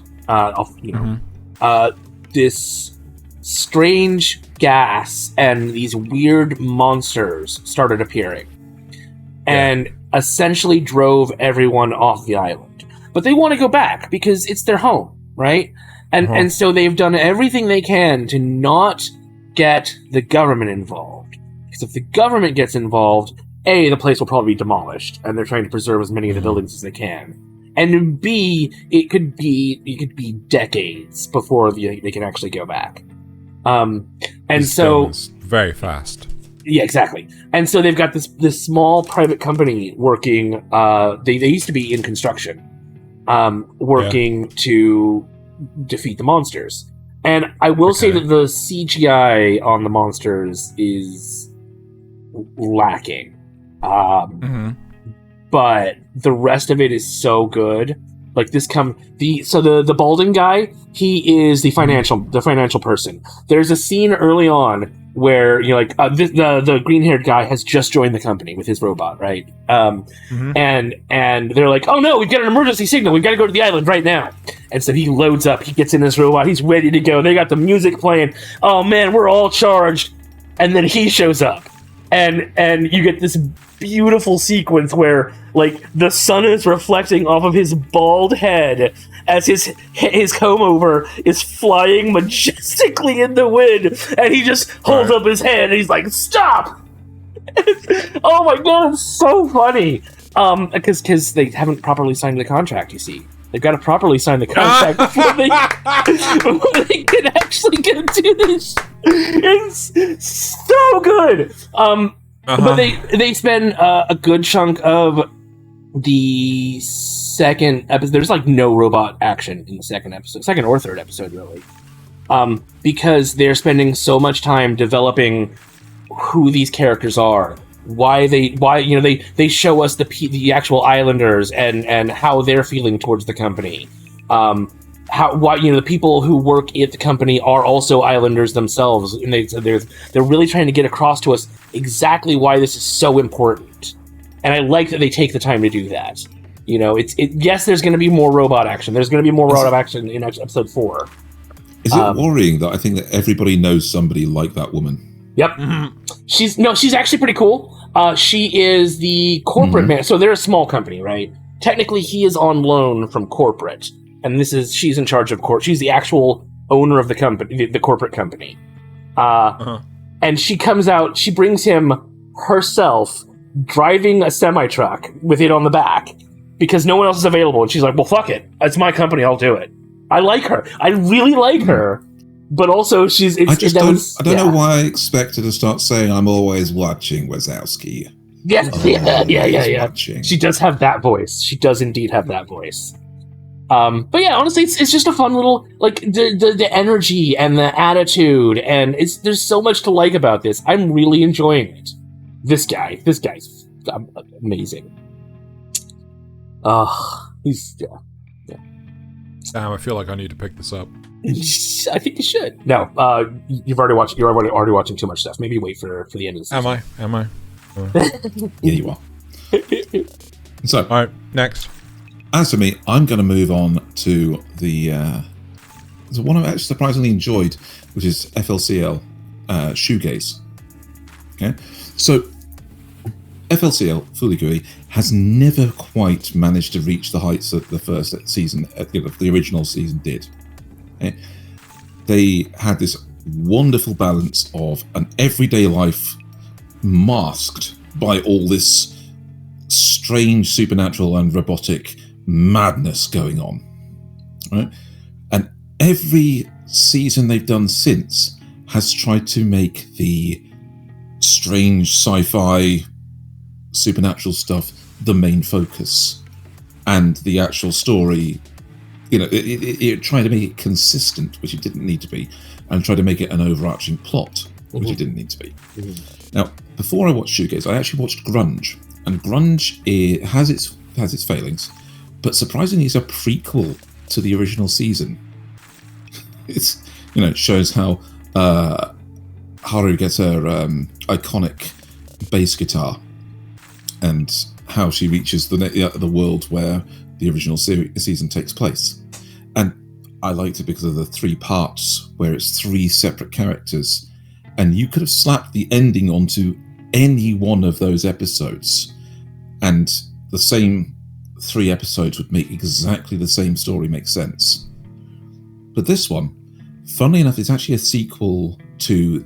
I think it's alternative. Alternative, yes. Yeah, exactly. Yeah.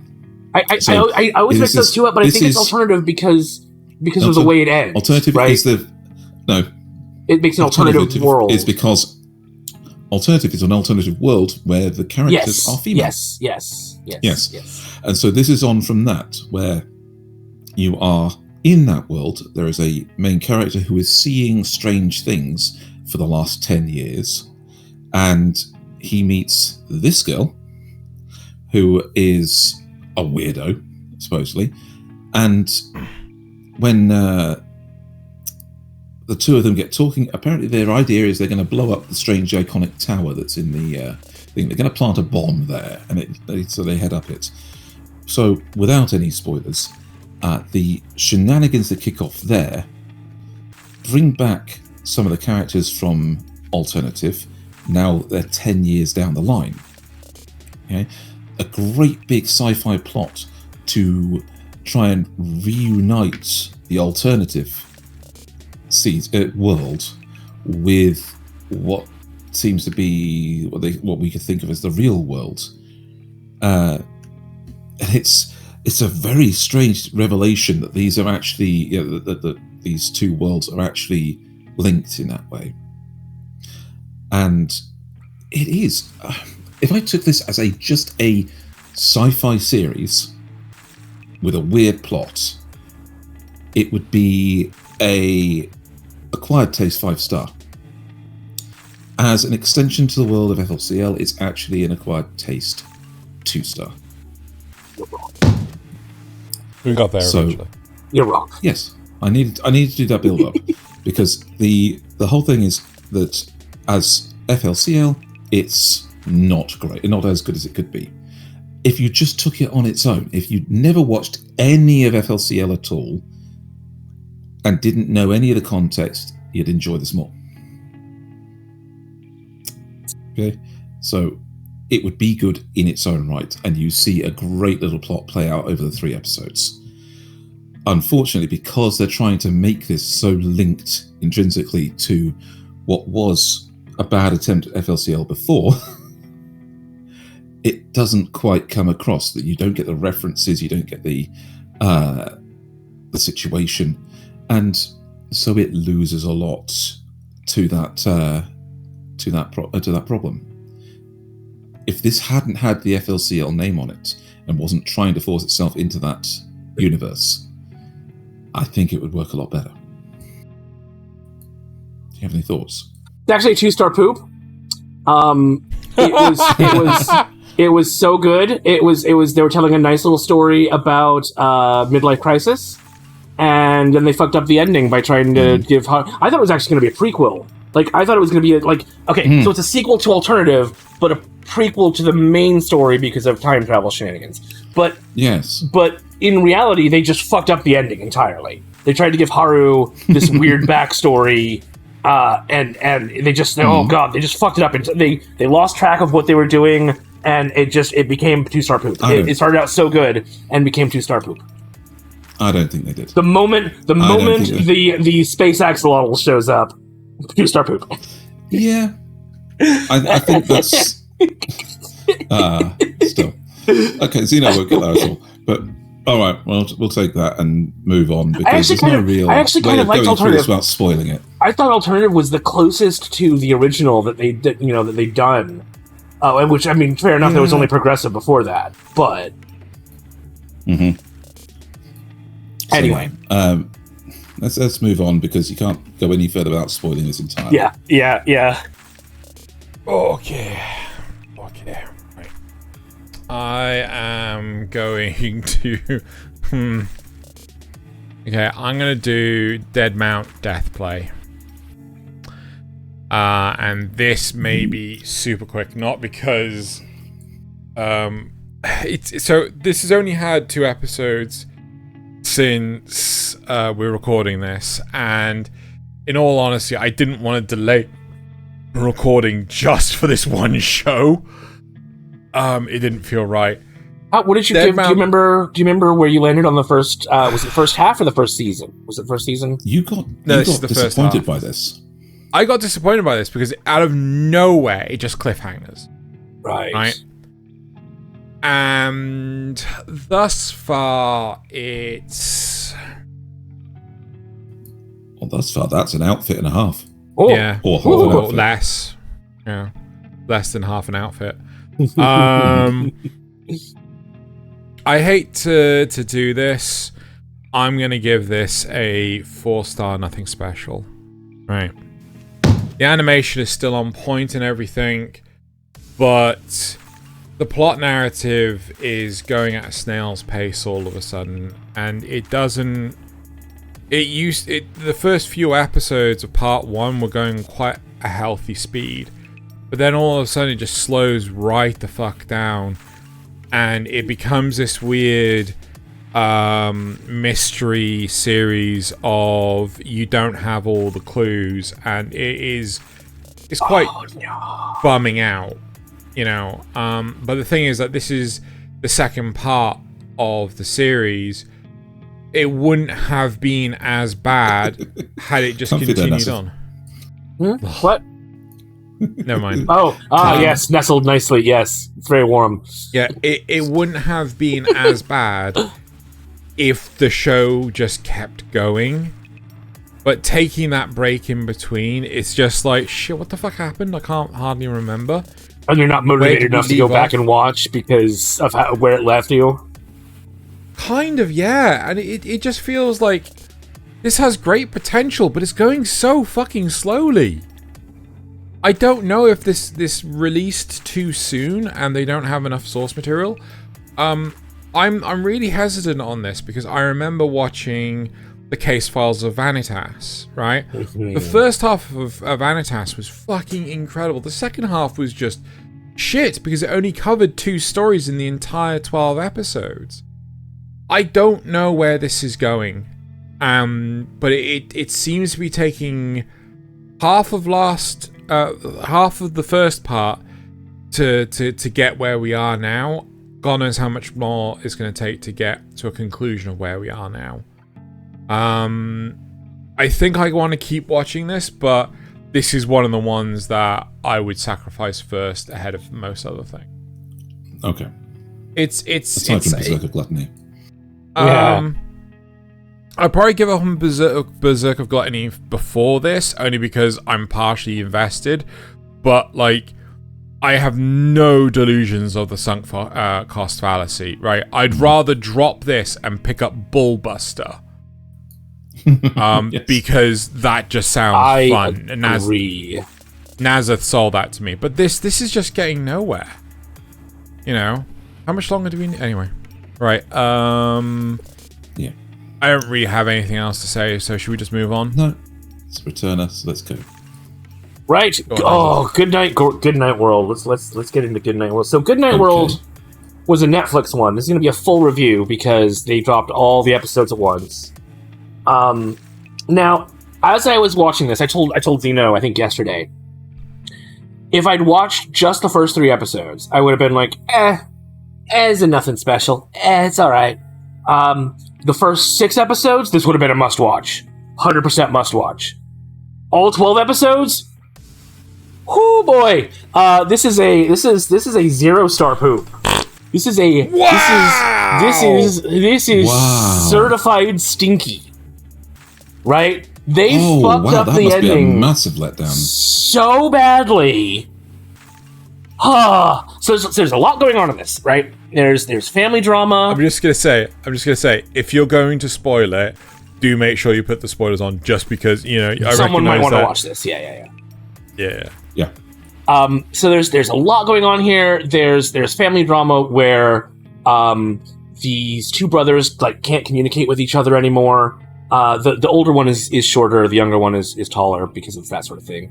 The older one is also a shut-in NEET. The younger one is a little bit more outwardly with it, but inwardly not. And that's kind of a running theme in this show. Their sister's dead. Their dad is absent. Their mother is also absent for different, because she's kind of a floozy. But it's all about like escapism, right? The entire show is about what we do to escape. And for the brothers, it turns out to be this video game, this virtual reality video game world. But for other characters, there are different methods that they use to escape. And the online stuff is probably, the video game stuff is probably the least interesting. But I can also see why these characters would invest so much of their lives in it. I've been there. I've done that. I sunk a lot of time into Warframe for a while. 3 accounts deep, kind of testifies to that. Yeah, several. Like I think it's about 10,000 hours total, something like that. That's basically. I think they say you need 10,000 hours to become an expert at anything. So there you go. But then in episode 6, like shame it hasn't worked for you. But then in episode 6, like everything takes a really, really hard shift. We start getting into not this. Ooh, does this count as spoilers? Should I start slapping on the spoiler tag? Hit the spoiler. Yeah, go. Let's be on the safe side. Let's be on the safe side. You get into like the yeah. You start getting into the nature of identity, the nature of AI, what is reality, what are the consequences of something, of connecting your mind to a computer, because it turns out that they were developing an AI for, I think, military purpose in the end, and it's somehow gotten loose in the game, and it starts, like, infecting people. And so in the real world, their brain just shuts off and they're dead, right? But they're kept in a virtual world where they're tortured forever because the AI wants to learn. It's running tests, you see. And a lot of this is kind of really interesting, but it's like imagine, and even like the dad, like it turns out that the dad is the one who designed the game world, and he's also working on the AI project. And he, unlike in SAO, where nobody seemed to want to actually fix the problem, right? In fact, the guy that made the problem was the one behind, like, the one anyway. The dad is like, the moment he starts realizing there's a problem, he's trying to actively go in and kill any AI that shows up in the game. And he's trying, on the outside, he's trying to get people to stop playing the game. You know, he doesn't work for the company anymore. He's been fired, but he's still trying to fix the problem, and I like that. And then, in the end, it turns out that they all get sucked. They've all actually been sucked into the game world already. They don't know it. They don't know what's happening to their bodies in the real world. The dad, like, sacrifices himself to after they've been in the game world for like a while. They're all starting to get sort of normalized to it. The dad sacrifices himself to run some kind of malicious code to destroy the Uber AI, but it doesn't quite work. And like, the things that this is where it all falls apart, right? The AI is like, oh, you're not even yourself, you're just a husk. You can't even talk to me. And then the dad starts talking again. When one of the sons shows up, and then the son forgives him for everything he's done, and then he disappears, and you're like, oh, okay, everything's fine again, I guess. But then it turns out they're still in the virtual world at the very, very, very, very, very, very end. Turns out they're still in the virtual world. Yep. They just fucked up the ending. Okay. It falls apart almost as hard as Eyes of Mars. And that's saying something. Eyes of Mars was never together in the first place. Yeah, but it fell apart even worse, or like even more than where it started. And this feels like it starts out kind of normal. Should I take the spoilers off? I don't know. Should I? Yes. Yeah. Because you guys aren't going to know anything that happened in there to question me on. But yeah, it feels like it starts out kind of normal, and then just forgets what it's doing. Yeah, just shits the bed. Just shits the bed. Just shits the bed. Tries to be deep at the end and then just completely fails at it. Okay. Yeah. Fair enough. Oh, it turns out the family was also. This is not really a spoiler. Turns out the family was also. I say it's not really a spoiler. I'm just not gonna say it. I'm not gonna say it. No, you'll find out if you watch it. Don't watch it, but you'll find out if you watch it. I don't think I will. Oh, I'm content not knowing. Yeah. So. Let's pick up another one. I hope that came across as terrible as it actually was. Yeah, it does. So it was as terrible as the delivery. Good. It's not delivery, it's DiGiorno. So I'm going to move on to Frieren, Beyond Journey's End. And I actually really like this one. I'm going to give it a 5-star acquired taste. Really? Yes. I would have given this a must-watch. I would have given this a must-watch. I wouldn't give this a must-watch because you have to be into the slow burn. Okay? this is a story about what happens after the adventurous party succeeds. Okay, you open on the adventurous party coming back after killing the Demon King, and there is only one character in this show, which is the elf, that is going to live beyond any of the rest of them. The first episode is all about how the journey is over and they're going to settle down. They see this wonderful meteor shower that comes around every 50 years, and the elf tells them, I'll come back in 50 years and show you my favourite spot for watching it. And you see the other three characters are all really good friends. They're friends with her. And when she does come back, the hero here is 80 years old now, or something like, or 70 years old, and he's old. He has stooped and hunched and has a massive beard. He's bald, and the dwarf, which you don't see directly immediately, has also gone past his prime. You know, when you actually see his arm, he's now skinny and definitely seems older for having the 50 years past.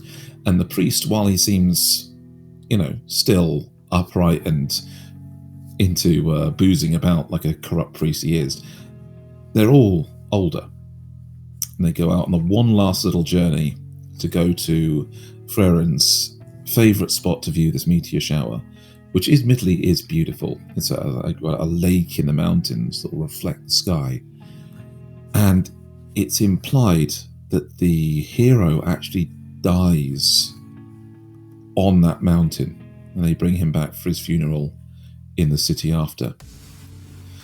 And Frieren realizes she never actually got to know him, not in the way that everybody else seems to get to know each other. She seems very detached, very emotionally unavailable, and it seems to be she recognizes that it's a problem for her. So she says that for the rest, she's going to get to know people properly. And the story really kind of starts when she comes back to visit the priest after 20 years from that point, where he is now old and he's taken a much more steady life, stopped boozing, and he's taken on an adoptive daughter. And when Frieren arrives, he tells her that he wants her to take on the daughter as an apprentice. But Frieren says, no, she'll just get killed. It's not the kind of adventure where you go on with an apprentice. And so the priest tricks her by saying, look, I've got this book, would you mind translating it for me? It'll take a few years. And so Frieren agrees and ends up living with them, teaching the girl a few basics, and actually eventually gets to the point where she can go on a journey with Frieren. And I love the emotional touches they put in this kind of relationship, because our old priest basically hangs on long enough for Frieren to agree to take his daughter with her, and then passes on. Like, he's achieved what he wanted. He hung on long enough to get her, a good friend, a good master. But the little touches, like, the daughter says, this girl here, she says, it could have been anything. I just needed a skill to survive when he wasn't around to help me. It could have, any craft. It didn't have to be magic. But Frieren points out, but you did choose magic. And there's a thing where Frieren thinks back on why she loves magic so much, and it's because the hero complimented her and told her that her magic was beautiful. And from that point on, she kept collecting magic. And in the same flashback, just a single scene flashback, you see the daughter conjuring magic butterflies for her adoptive father. And you realise that, yes, he told her that her magic was beautiful as well. And that's why she's keeping up with that. The whole show seems to be deliberately designed around doing a little bit of a tearjerk at the end of every episode. And showing how the passage of time has really affected things. Episode 3, they find basically one of the old generals of the Demon Lord's army who developed killing magic. A magic so powerful it could penetrate magical defenses. And they sealed him away because they didn't have a way to deal with him. But the seal is breaking. They've come back after 80 years, basically, to this place. And they unseal him because Frieren now believes she's strong enough to defeat him. It turns out she is, because in 80 years, his deadly attack magic has become basic attack magic. And the shields that she's been teaching to her apprentice are now proof against it. And there's an epic moment of where the girl's defending herself and Frieren just rises above the scene and defeats our evil guy with his own magic, but stronger. Because while he's been frozen in time, essentially, the rest of the world has moved on. Exactly. And it shows you that how far this can go, and how being a long life can actually be this kind of difference and recognizing it. But there's all the little moments as well. You see in episode 2, the daughter starts questioning why Frieren collects magic, like a spell to make grapes go from sweet to bitter. But in episode 3, it's only then that you get a little throwaway scene where she's thinking back on her time with her adventuring party, and the dwarf says, well, my favourite food is grapes. The more bitter, the better. And you realise, oh shit, that's why she had that spell. That's why she had a spell to make grapes bitter. Because she remembered her dwarf friend that likes bitter grapes. It's just all these little touches made to just get that in the emotional centre. And so I really like this for that. But it is a slow burn story. And it takes things at its own pace entirely. So to add on to what Thaylien says, a part of me feels that this is a must-watch series because it's about relationships, it's about legacies, right? It's not really about the wandering adventurer. It's about understanding other people, and I think the fact that the first day this came out, they released the first 3 episodes like that. So I've watched the first 6. I haven't watched the 7th one yet. I haven't got on to the rest. Yeah, it's honestly it's utterly fantastic. The one of the comments that is said in the first episode with the team is basically how Frieren is just that was just a little 10-year adventure, right? The others are the rest of them 10 years is a long. Yeah, whereas it's not even, as she puts it, 10 years is not even 1/10 of her lifespan, right? Mm-hmm. It's nothing. So she comes and goes and does these things, and you realize, she learns to do all these spells, as Thaylien says, because she wants to connect with people a lot more, and she does so. Reminding me of something. She does so in other episodes, and a great thing to point out is she spends 6 months looking for a particular flower. Yeah. So that she can remember she knows what it looks like, and so one of her spells can grow that flower. Yeah. And that's 6 months on a single job. Yeah.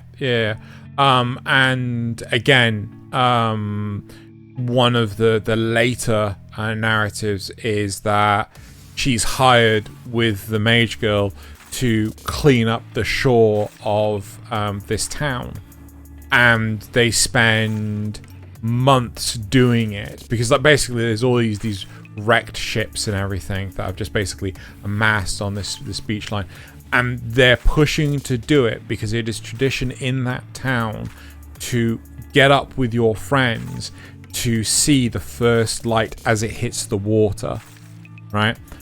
Because apparently it is a sight to behold and everything like this. And she never did it with her old group of friends. Because she's not a morning person. It takes hours for her to get out of bed.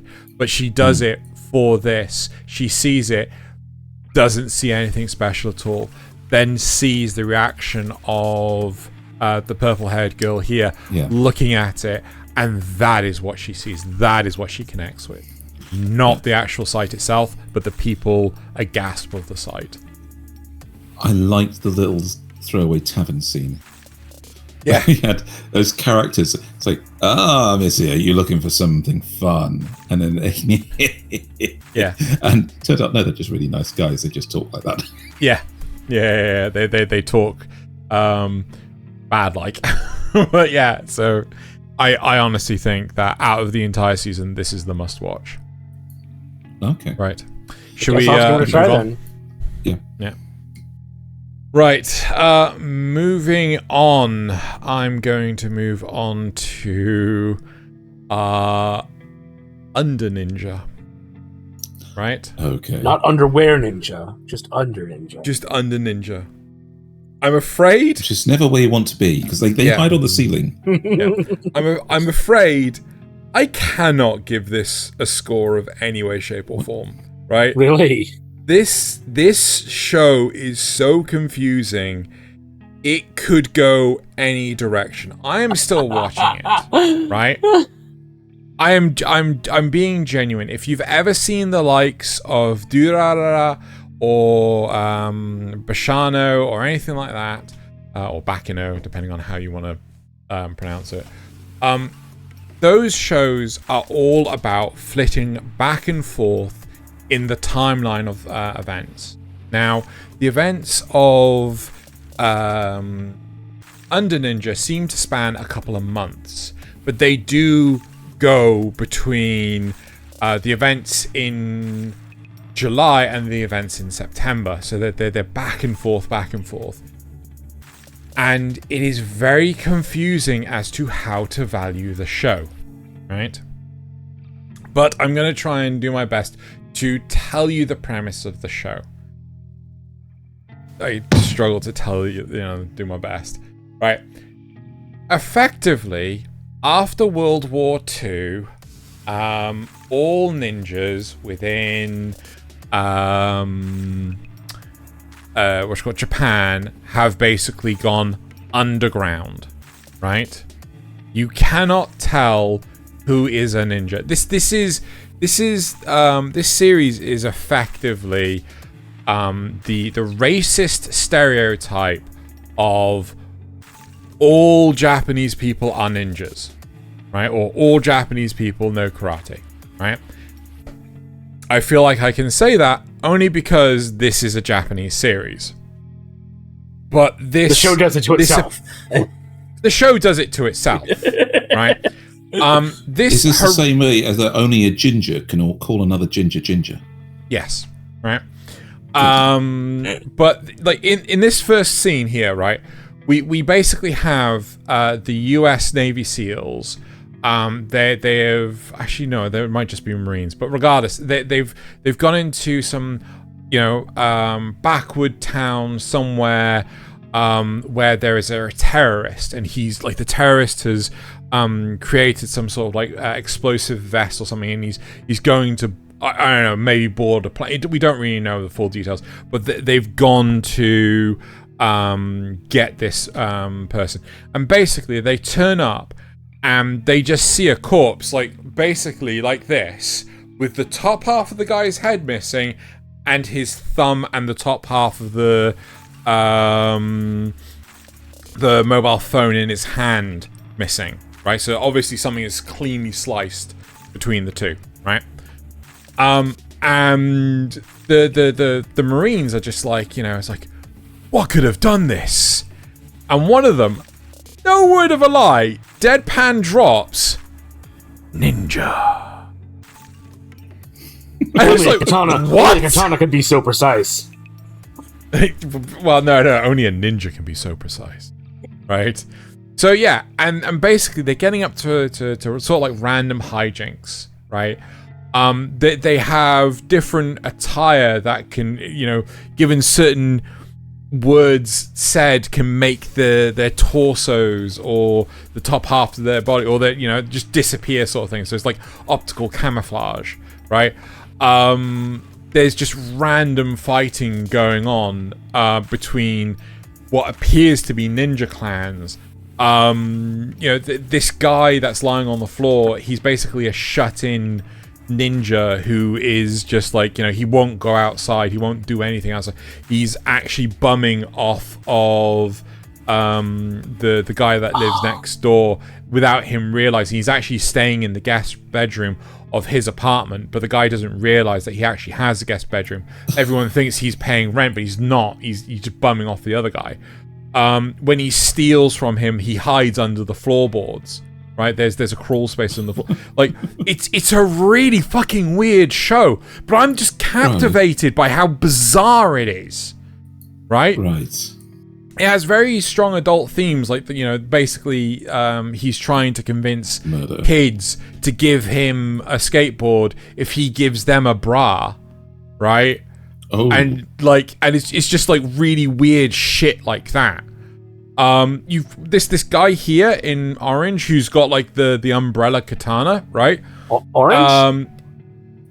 Sorry, did I say I meant blue? Apologies. I don't know why the hell I said right. Wearing blue, right? He basically is of Eastern European ethnicity, right? I don't know which one, but he is trying to hunt down ninjas, right?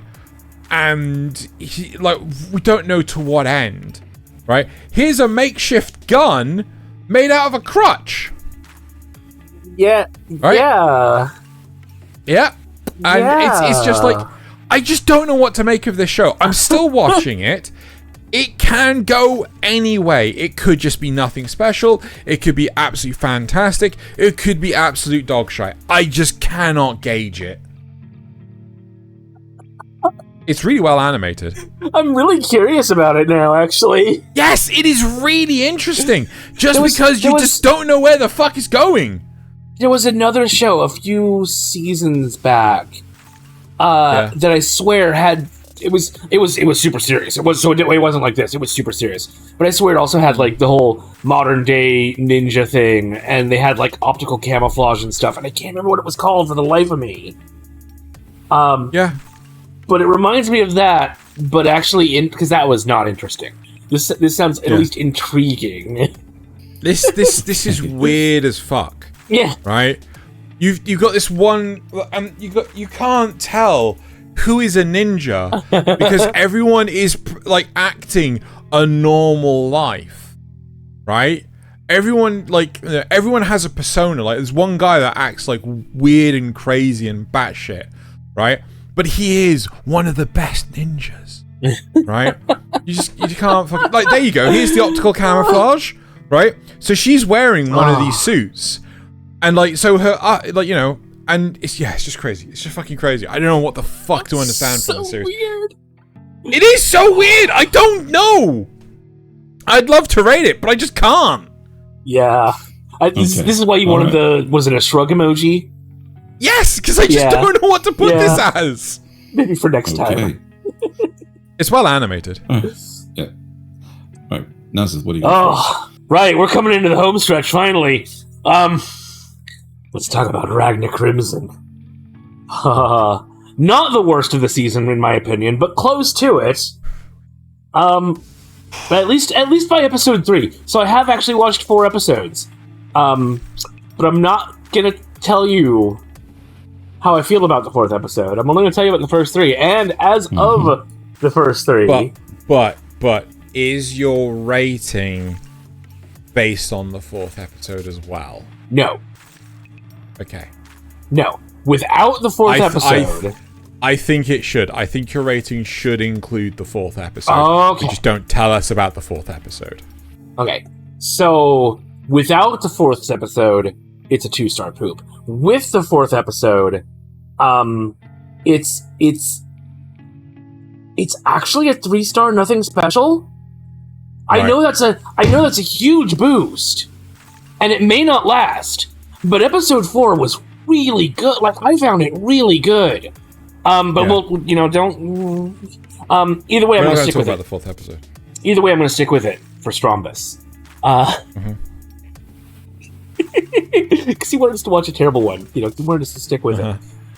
So there were a few interesting ideas and some interesting art, drowning in cliches, right?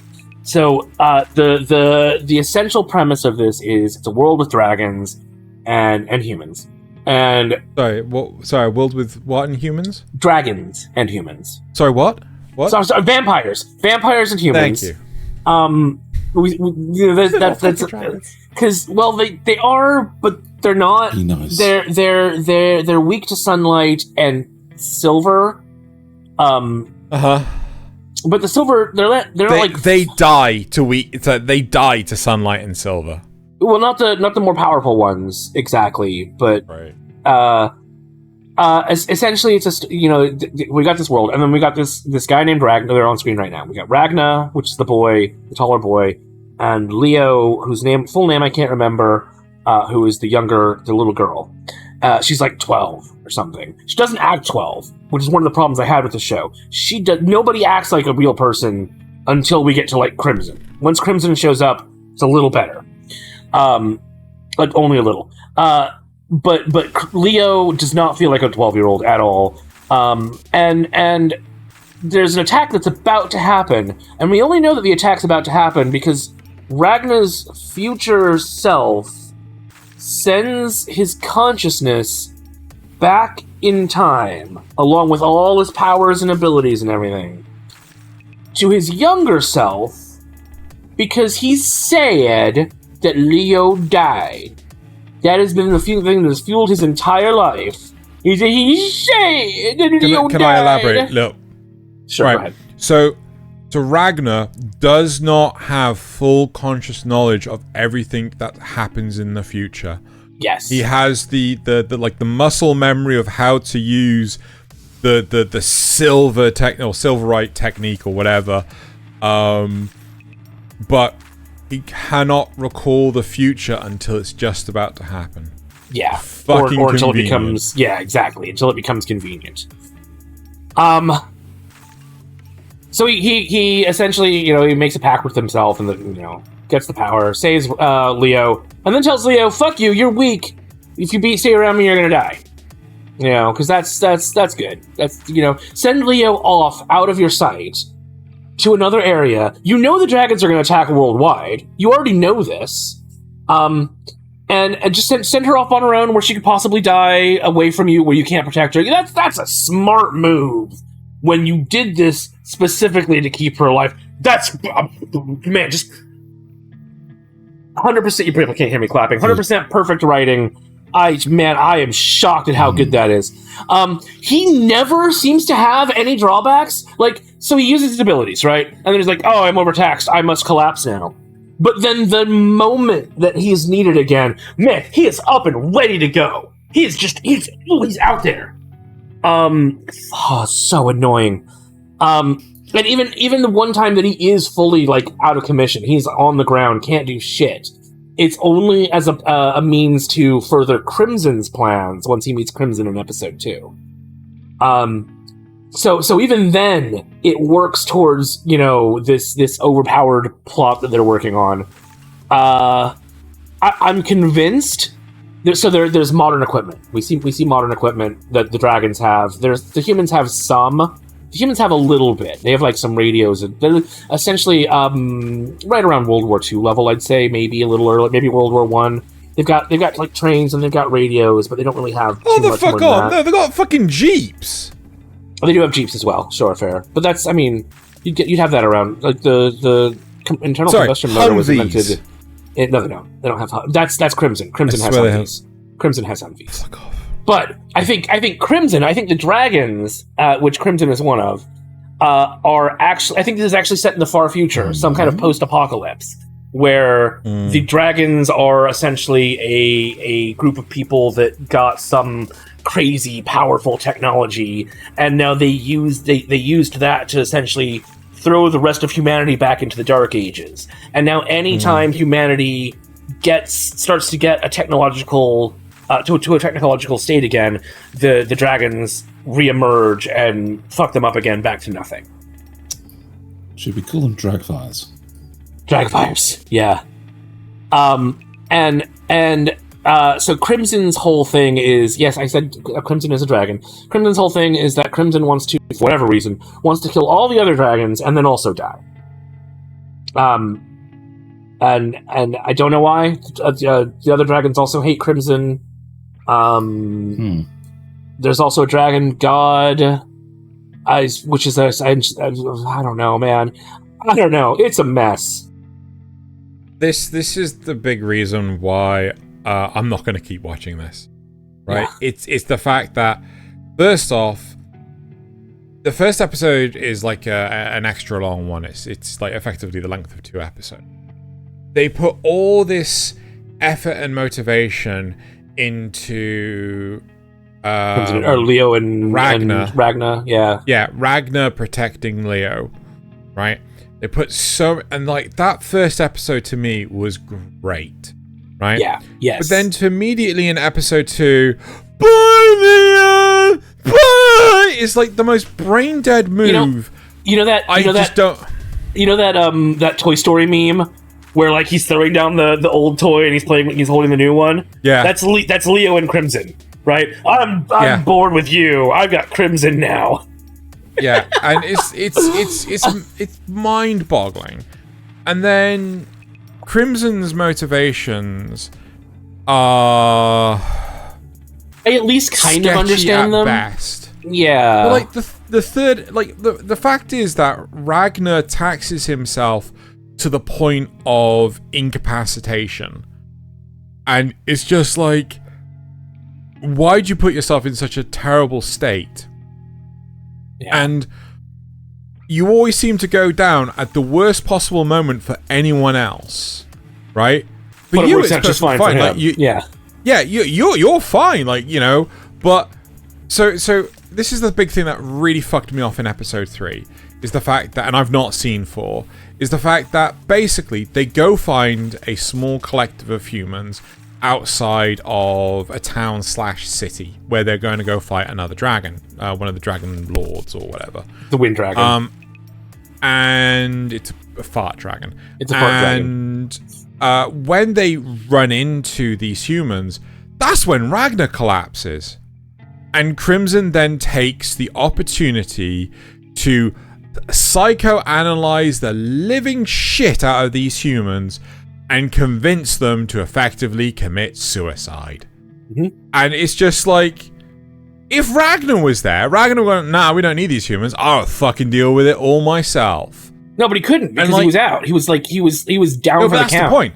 That's the point, right? If Ragnar hadn't gone down for the count, yes, they wouldn't have tried to recruit those humans. Yes. Right? Or rather, Crimson wouldn't have convinced them to go commit suicide. Well, but see, Crimson, but again, this fits into Crimson's plan, because Crimson knows one Ragnar isn't enough. One Ragnar wasn't enough in the past timeline, so clearly it won't be enough this time either. So his goal is to create an army of Ragnars, and this is his test, his test case, essentially. I do actually like Crimson. Crimson's motivations kind of make sense. I just hate everything else. Oh my god. Anyway, that's. I'm not going to continue. Yeah, that's fair. That's fair. All right. Thaylien. Unless Thaylien has. Do you have any questions, Thaylien? I do not. You guys have gone completely ham on that one. Yeah. So, I'm going to go for one I actually enjoyed, which is Shy. Okay. Now, I like Shy. Shy is a fun little thing. It seems to be going for the a more modern take on an actual magical girl. Yes. And so I'm going to give it. I'm going to give it a 3-star acquired taste. I think that's fair. Yeah, because I was hoping to pick up on that too. Hasn't progressed very far, but they seem to be doing the magical girl thing where there is an actual enemy that is darkening the hearts of people, and the heroes are brought in to bring about the hope and wonder of hearts. So it's the thing where it's fun is that this guy is a medical psychopath, not a psychopath in the sense of but his heart is still pure. Yes, so he's pure of heart, but the thing is he does not actually experience emotions in the way we do, and has to basically consciously recreate them and fake them because he doesn't feel in the same way we do. So he's still a good guy, and we're going to see where that goes after episode 3. But yeah, the whole idea is a giant space station run by a looks to be an alien representative, is giving superpowers to the people of Earth in order to make them bring hope and joy to the world. They have single-handedly, as a group of heroes, ended wars because they're superheroes. They can do that, right? Their presence is that powerful that basically they've stopped war. And we are following this one, who's called herself Shy, and she is an actual 14-year-old Japanese girl, and has been given this Japanese power Shonen that we don't know what the extent of the powers are yet. Some of them seem very powerful, some of them not. But Shy's power appears to be generic super strength, super agility, a bit of flight, but also she has a vernier thruster on her back. But there doesn't. We've yet to see where this power really takes her. The original transformation scene seems to show her with fire powers. Okay, fine. But she has a magical companion who is this shrimp-looking thing. She just calls him Shrimpy. And yes, and there are more of them. We learn in episode 3. They're like the generic helpers that get given to all of them. And we begin the series with an actual a heroic rescue that she counts as a failure. She's at a theme park to introduce a TV-style Super Sentai hero lineup, and she's really shy. She's failing at it, but there's one kid that's like, "Woo, yeah, Shy, great, we love you."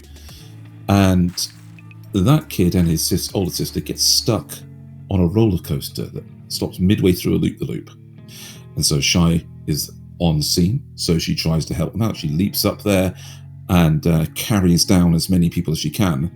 But the brakes fail at the last minute, and this girl she's hugging here is the only one left on the roller coaster, which hurdles off the rails, and Shy physically catches the whole roller coaster car, and settles it down to earth. So she is very, very strong. But the show actually remembered about momentum and impact, and things like that. So which is the poor girl got hurt. Okay, hospitalized, hurt, but she was the only one, so it's generally a success. But of course, the media says Shy injures another person in an attempt at a heroic rescue, and should superheroes be free of consequences? Here she is doing the rescue, and she basically becomes a full shut-in after this. She's like, I can't trust my powers. I can't do anything. I can't rescue anybody. Everyone's being mean to me, and it takes another incident where a hospital is on fire, and this young boy tries to run in to save people. I thought it was an apartment building. It was an apartment building. It's something. This young boy tries to run in to save people, and so Shy has to step up, and she's able to save a mother and child. I thought the mother died. The mother does unfortunately die from burns and smoke inhalation afterwards. And so, but to be fair, she also needed a little help in the end to save the baby, but yes, but the whole idea is her becoming an actual hero. Yes, and we've introduced 2 of the other heroes, that guy and the Russian girl Spirit, who is Russia's hero and has ice powers and teleportation. I'm not sure why that's a thing of ice powers, but hey, maybe she's just more experienced hero. I don't think that's her. I don't know. Yeah, it might be a It may be universal, like everyone has about. And we'll also get this girl moving to Shy's school, and through the actual plot happening, discovering who Shy's secret identity is. Okay, plot. And real plot, not plot. Like, notice how flat-chested everyone is. Oh, Not Xeno levels of plot. Sorry. Yes, Spirit's the only one with actual plot at the moment. So I like where they're going with this. I really hope that this really does a full take on the original kind of magical girl solving. Because you've also got the dark hearts with too. The hearts of people. Yeah. Yes, they've got the dark side of things where there's a guy going around corrupting people's hearts. Well, not corrupting them. He's like freeing the dark side of their hearts, the anger and things, and bringing it out in Crystal. Shai is the first one to bring back one of the rings that causes this transformation whole. And so she's got special attention for that. But we haven't seen where that's gone yet. So I'm going to keep watching this. I really like it. I think it earns the rating I gave it. But other than that, I think it's going to end up being that Shai's heart is actually the most powerful, but it seems like she's weak because she keeps it so guarded. And the course of the show is going to be about her learning, like in episode 3, they started the whole training thing, right? And I think that's not going to serve her well. I think it's going to be the way that she solved the problem in episode 2 that's going to be the way forward for her. It's going to be about her unchaining her own heart so that she can use it to save others. And she's going to end up just being the most powerful. Absolutely. Which is not bad. I don't think that's a bad thing. I think this would be a classic magical girl plot, and I think that the way they're doing it so far is really setting it up to be quite successful. So yeah. Any thoughts, Xeno? No. I actually agree with. I felt that the third episode was a little like dry, like can something happen, please? But aside from that, I think it was a great episode. Great. It's a great series, and I think it has a lot of potential to go further. But should we move on? Yes, sorry, I lost my headphones for a second there. Yeah. I'm trying to just saying things, Yeah, Xeno sorry, I missed it. But it's fine. Sorry. Right. So, I'm gonna go with The Ancient Magus Bride, Season 2, Part 2. Woo! Excellent. That's actually Season 2, Part 1 right there. But anyway, that's besides the point. It's getting confused because it's not used to having the... Anyway, right. So, trying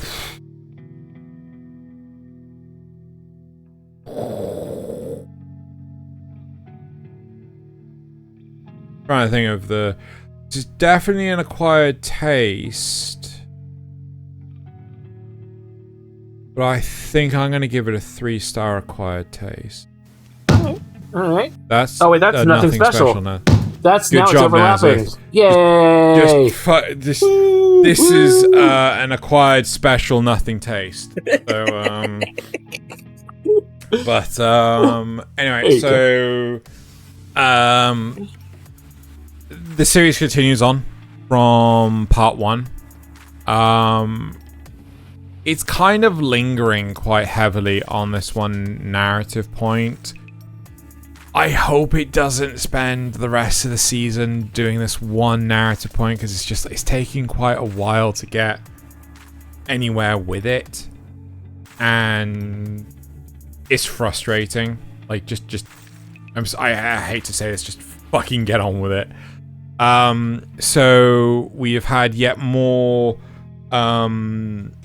So where we left off the first part, the school that Chise and Ainsworth went to, basically the school in London, it's all locked down and everything now, because there is an attack going on, which basically someone is stealing the magical essence from people, but it turns out whomever's doing it is still within the school. And that's it. That's all the bloody plot that's happened within 3 episodes, right? Which is shocking. It's just like, really? It's coming from inside the building. Oh my. Exactly. Right. And it just... I don't really have a great deal to say. Like, it's just more of last season. Or last part. It's still the same season. So... You know, unless you guys have any questions. If you like watching the rest of it, then you're going to enjoy watching this, and we'll see how it goes. Yeah, I just hope that this plot just doesn't drag on. On a scale from meetings in book nooks to meetings in gazebos, how slow would you say the plot is moving at this point? Meetings in car parks.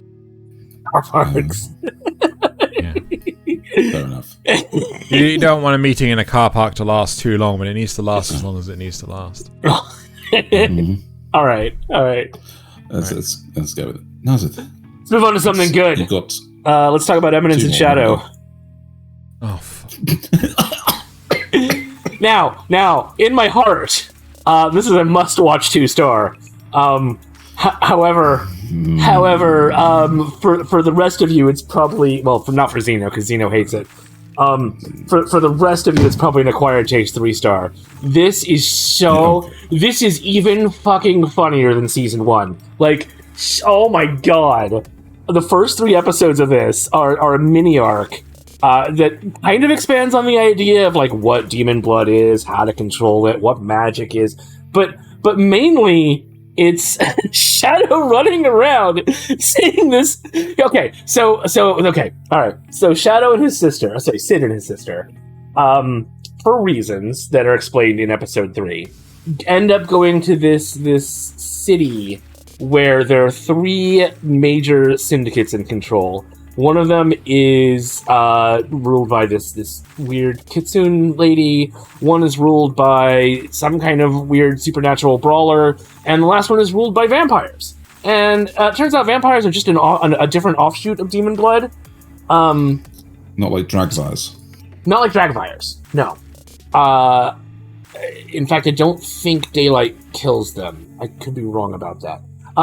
Anyway, so there's been some weird prophecy about a crimson moon, and it happens, like the first night that Shadow's there, and he sees this woman, this mysterious woman show up while he's in normal Sid Kagano form, saves his life, and she says this one, what is it? The crimson moon is out. We're almost out of time. The frenzy has begun. And for the next 2 episodes, he keeps randomly going around trying to recreate the sheer coolness of this moment, and he just can't quite get it. And I'm just sitting here laughing the whole time.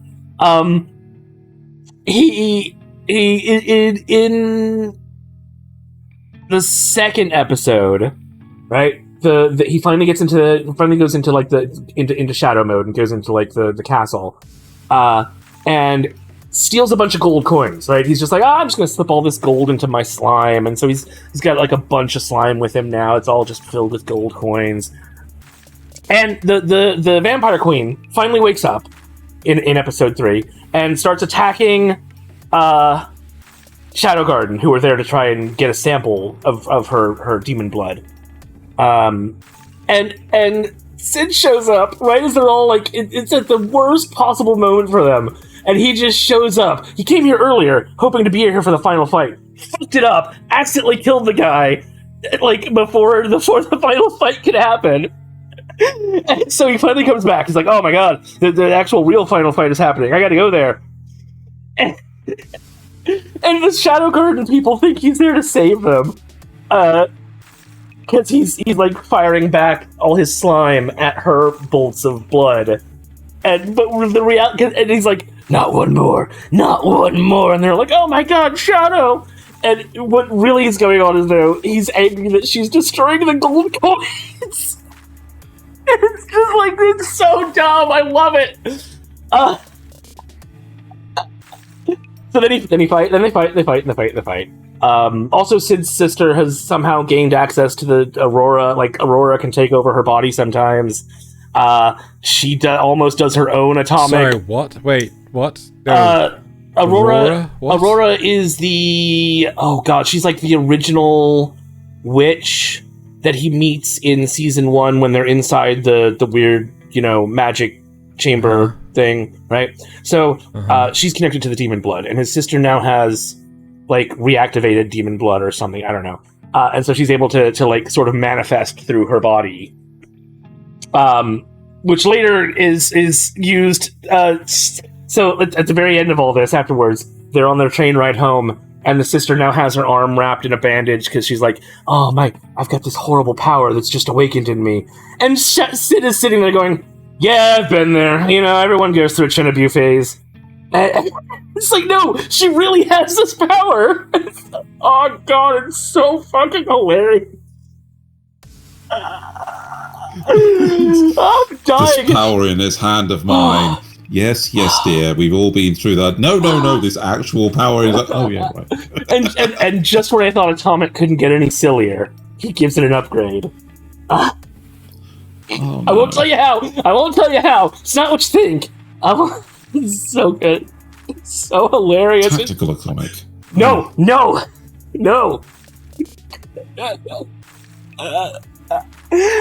Okay, I'm dying. Right, I gotta stop.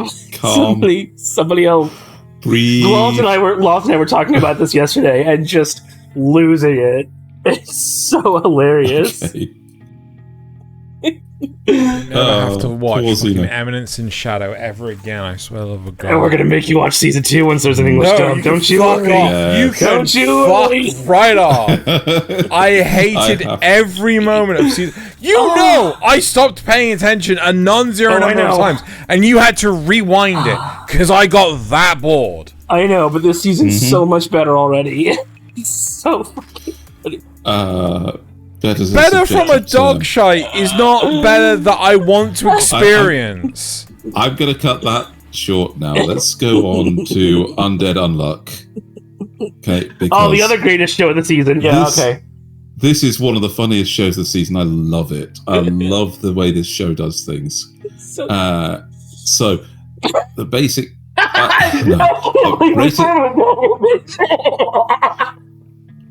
are you doing? What? I can't believe we started with this image. Yes. I have no idea what it is. No. Oh my god, did you not watch episode 3? No, I told you! Alright. Shush. So, I'm going to rate this as a 2-star must-watch just because of how ridiculous it is. I think I agree. The premise in this is there are people in the world that are able to negate something, a concept, a aspect of reality. We start with this young girl here who is right on the verge of committing Sudoku. The opening scene is really weird because it's actually overlaying the manga she's reading. With the scene. So once you get past that bit, she's about to commit Sudoku because what she has is unluck. She touches somebody, and there are rules around that.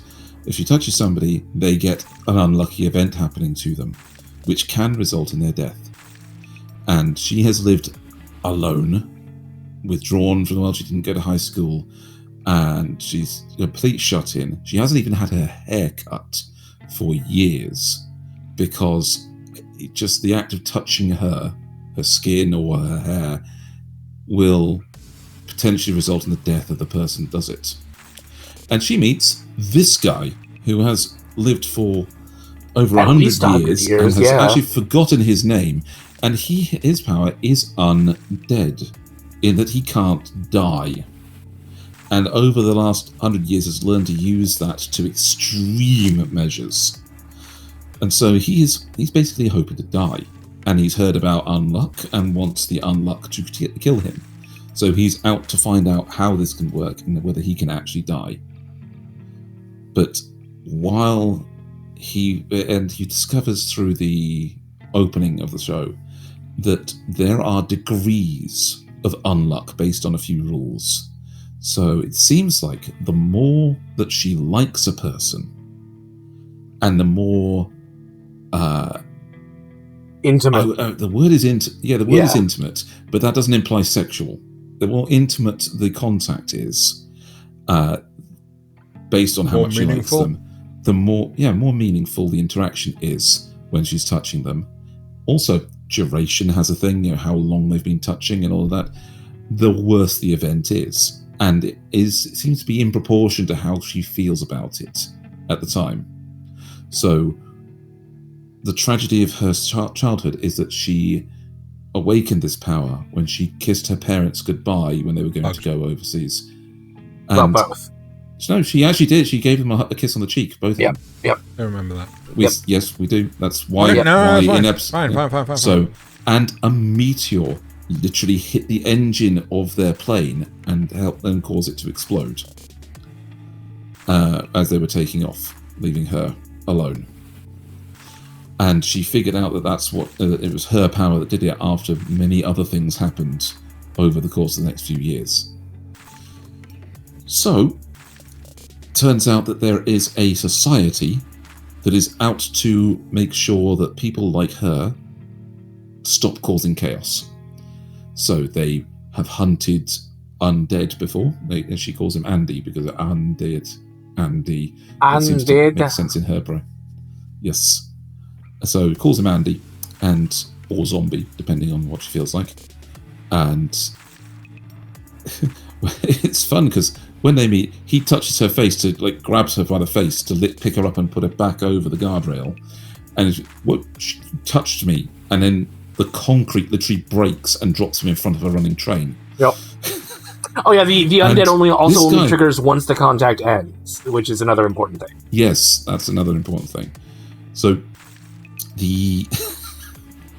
but you just find the sheer ridiculousness of this show when his head comes jetting back onto the bridge on the blood from him regenerating so fast. He's learned how to regenerate himself in such a way that he can fire bits of his body off. Yeah. Like he sends. Episode 3 literally has a rocket fist. And, yes, and he puts a grenade in his hand, bites off most of his wrist, and then regenerates it so that it fires the old hand off. Okay? When he tries to catch her going off a building, he chops off one of his legs and regrows the bone so it spikes into the glass fronting of the building, and so slows him down. It gets really, really ridiculous, and because of his seeming immortality, he literally wanders about with his sword stuck in him for half the time that we've seen so far. Yeah, it's I'm just going to sheath.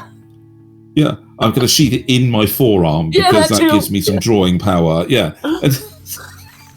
What the hell? So there's a dramatic moment where, to get out of a problem, she leaps towards his severed head and kisses him on the cheek.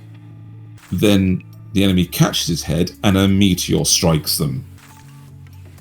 Okay, while she's running for cover. And it's incredibly well done. Like they try to go over the ocean, and they get attacked. The boat sinks, and Undead pulls her out, but notices something on the sea floor, and so when they try to escape, okay, he lets her know that while she was unconscious, he felt her up good. Oh yeah, and gave her mouth to mouth. Her bra's out of place. He gave her mouth to mouth. She goes completely red, and the unlock kicks in, and an undersea volcano erupts to launch them and smoke screen against this plane that's attacking them.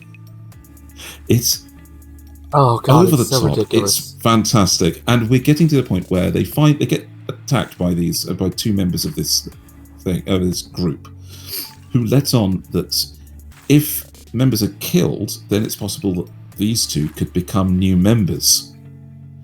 So they managed to kill one of them, and Undead says, oh yeah, well that's the girl taken care of, she'll become a new member. Now I've got to find a way for myself to get on this team. And so they're off to another location to kill this other person. Now I'm going to make a prediction. I don't think they're going to kill this person. We're left on episode 3 with this person being one of the most powerful, and the one that also apparently captured Undead for the group in the 50 years ago. That's nice little touches on this thing. So Undead has 100 years of memories, and so he literally has a shard of something stuck in his forehead that inhibits some of his memories, so he can pull it out when he wants to get his combat powers back, and he uncorks his brain temporarily and then jams it back in again when he needs to forget things, which is utterly stupid. And all he wants to do is die. He's like, man, I'm sick of this. I just want to go. Yep. And his goal at this point is to get her to fall for him, properly fall in love with him, so that when they actually get intimate and maybe have sex, then he's actually going to die from that amount of unluck. Very important to note that a meteor impact didn't kill him. Didn't kill him. So it has to be something bigger. And yeah, we're getting some backstory, like him captured, and this poor girl, this little girl that captured him, being in some way obsessed with him. There's more going on, and I love the way it's going. I like the way that it's building up to something, and how you can have people that negate luck, people that negate the ability to dodge, so unblockable or so unavoidable, and you have to figure out what they're using, what they're negating. I'd be interested to know from the audience perspective. Does anyone else that's watching this, do you think this is a must-watch? Because, don't get me wrong, I think this is absolutely brilliant, but I know that there is a certain number of people out there that don't like the likes of JoJo's Bizarre Adventure, and this falls into the sort of same demographic as JoJo's Bizarre Adventure. You're just saying that's Stable Productions. No, I'm not actually. I'm being genuine, right? Yeah. So I'm very interested to know what people actually think. Because I would have easily given this like a 5-star acquired taste. That's a minus, yeah. Feels like a must-watch. Probably an acquired taste. Yeah, because we'll see how it goes. Yeah, I think the big thing is obviously it's completely subjective, right? There's no quantifiable way to justify any of these numbers. But I don't think this is for everyone's cup of tea. Maybe I'm wrong. Maybe I just think no, this is easier to pick up than the likes of JoJo. Kids, I think it is. I think it's less. Xeno's always wrong. Yeah. Shut up, you. I think it's less inscrutable than JoJo. I think the powers kind of make more. They're more spell. He's being scientifical about all this, right? He's experimenting to try and figure out how to make her unluck. Oh yeah. Work to their advantage. Exactly. Yeah. He's happy dying a couple of times to figure out somebody's negation power. Yeah. Although he does feel all that pain. Like, none of that pain, they make a point that he does feel every time he hurts himself. And also David Productions animation on this is all great. I haven't seen a single bad panel yet, Yeah, and this is something that I'm really impressed with by David Productions, because a lot of studios, their art style is very familiar across the board. I'm pretty sure the same the studio that did the Demon Sword Master of Excalibur Academy, I swear, they would have done a lot more of the more generic stuff. A lot of the isekai sort of stuff that we would have seen over the last months. So, but this feels like nothing like JoJo. It looks nothing like JoJo, I should say. Not only does it not look like anything like JoJo, it also looks nothing like Urusei Yatsura. Yeah, right? Yeah. It doesn't look like anything like Spriggan 2022, right? So this, David Production have their fucking shit together when it comes down to getting this stuff done. Also, they really like getting Andy naked, so be prepared for that. Yeah. True. Really like getting Andy naked. Right. Shall we move on? Yes. Right. Okay, so I'm gonna go for I really, really hope I can do this justice. The 100 girlfriends that really, really, really, really, really, really love you. Really, really. Did I do that right? Really. No, you did too many willies. Shit. Well, I mean... Yeah, one too many. Right. That's fine. Okay. First off, it's an acquired taste, right? That is 100% a given. I'm gonna give this... I'm gonna be hopeful. This is a 2-star this is a 2-star acquired taste. Sorry. Yeah. Well, right. And that's hopeful. Now, okay. All right. Yes. Right. Because in reality, right now, it could easily fall into nothing special. Right. So months and months ago, moons ago, I reviewed a series called Girlfriend, right? And it was awful, right? The entire premise of that series was guy ends up asking out multiple girlfriends or asking out multiple girls, and they all say yes, effectively. They kind of like, okay, you know, they kind of like. The premise of this is not too dissimilar. So if you don't like that, you may not like this. But I don't like that, and I do like this, right? So hopefully that'll give you the chance to give this an opportunity. So the whole premise is our main protagonist, right? He has asked 100 girls to go out with him, and they've all rejected him. Right, every single one of them. He's graduated high school. He goes to a shrine. So he asks the 100th girl. She says no. He gets all down and dumps about it. He then goes to a shrine. You know, flips in a coin into the charity box and prays for a girlfriend. To which he is then surprised by, I don't know if it's Buddha or just a god. His face is sticking up out of the charity box, right? And is talking to our protagonist. And it's just like, oh, what the fuck's going on right now? And the god basically explains that he is the god for soulmates, right? You know, assigning people soulmates. So there are instances where, like, you know, it's quite common for a guy to like slowly develop feelings for a girl and things, but girls typically like click and it's like, you are my soulmate, right? That is actually a legitimate thing in this world. And they, you know, they basically say like, you know, we do this and you instantly become, you know, that's it. If the girl has that click, right, you can easily form that relationship. Except for when he was assigning him the number of soulmates he was going to have, he was, I think he was like watching something on TV at the time. He got distracted and actually assigned him 100 soulmates. Oh, right? No. Right. But here's the trick to it. If he does not reciprocate their feelings, they will die. Right? You what? Yes. I love this scene, by the way. Right. They will die. So, and it's just like, wait, what? What's going on? And he ends up... Damn, that child support. Yeah. So, he ends up... the first time... He's gone to high school, and he ends up bumping into a couple of girls by pure accident, right? And one of them is... It's maybe like... Yeah, she's a bit of a tsundere character. Another one's quite a ditz. And they're, you know, it's like the tsundere is like, oh, what fucking clod knocked me over. I'll beat the shit out of him. Both the girls turn to face him and instantly fall in love. Right? Soulmate powers clicked in.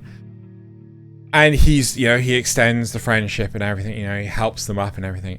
And basically, they sort of like, you know, I like you. No, I like you more. No, I like you even more. You know, so on and so forth. And they kind of like battle over him and things like this. And they hear this one rumor that there's like all these flowers out in the courtyard. And if you find a 4-leafed flower, it's supposed to bring good luck when you're confessing your feelings for someone, when you're asking them out and things. So they've both confessed to him, right? They try to go for the flower. They can't find them. Neither of them can find the flower. So they both confess to him, and he says, "Let me think about it," right? And he then spends. So it's the next day, and he is completely covered in dirt, right? He is scruffy, he's dirty, he looks tired, he looks exhausted, and he basically presents the pair of them a flower each, right? The 4-leaf flower, and basically says, like, I'm really sorry, I can't choose. I've been rejected 100 times by different girls. I can't say no to either of you because I don't want you to go through what I've been through, right? and he says, if you're willing, would you please, both date me? And they genuinely do, right? And it's just like, okay, so what's the difference between this protagonist and the one from Girlfriend? This one actually puts in a lot of extra work to show the girls that they actually mean something to him, rather than actually just be... Would you say he's following the instructions to reciprocate their feelings properly? Very much so. Rather than just saying, oh yeah, I'm your boyfriend now. Yes, pretty much, right? So in the third episode, which came out just before we recorded this, there is a girl that is a shut-in. She's very quiet. She's the librarian. She doesn't like to talk to people. She's very much like Komi from Komi Can't Communicate. She's memorized a book, and she can point to a page and line and basically use that as a form of communication. He disappears on her. So he asks to borrow the book. He really loves the book, and then he's noticing that she uses the book exclusively for a form of communication.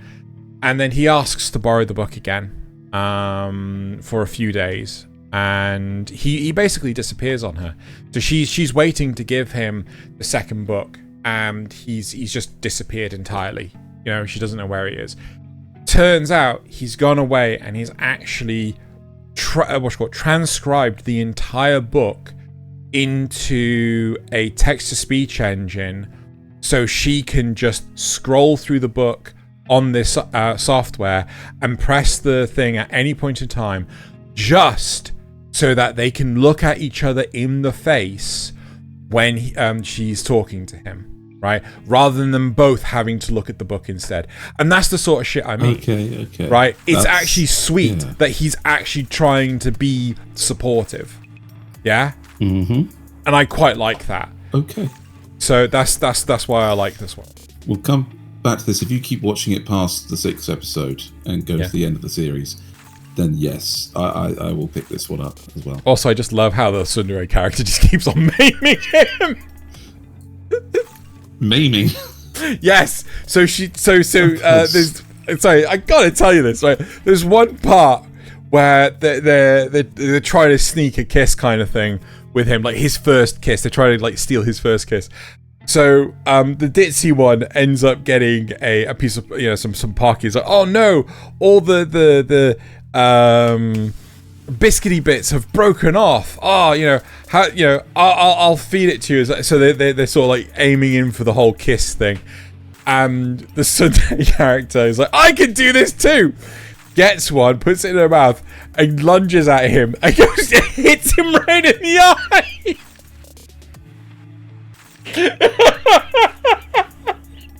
So yeah, there are plenty of moments that actually had me laughing out. This is a biscuit instead of the Pocky, but yes, pretty much. Okay, gotcha. So it's an eye view of this. Oh god. I can't read that. Anyway, right. So okay. I enjoy this.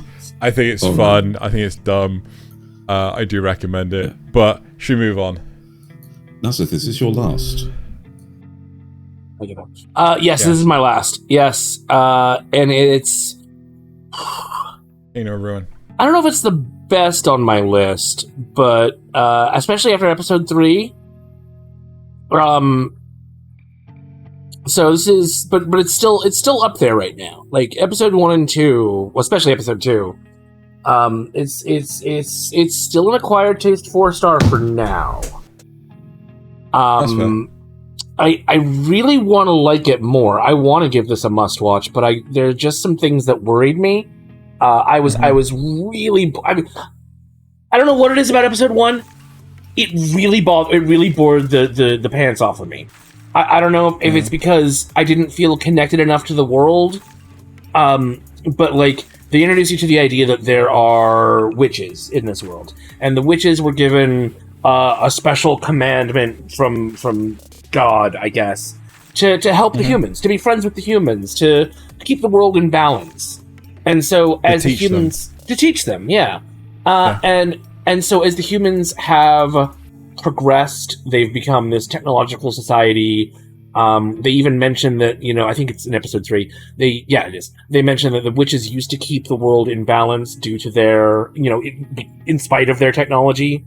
Like nothing seems to grow now. In spite of humanity's technology. Yes, in spite of humanity's So I've technology. seen them firing tanks into the city against a witch. Yes. Against the Goliath, yes. Against a human. Yeah, it's against a human who's using magic. But yes. Yeah. And so once humanity reached this level of technological superiority, they were like, well, fuck it, we don't need witches anymore. We're the masters of our own domain. We don't need God. We don't need witches. We don't need any of this.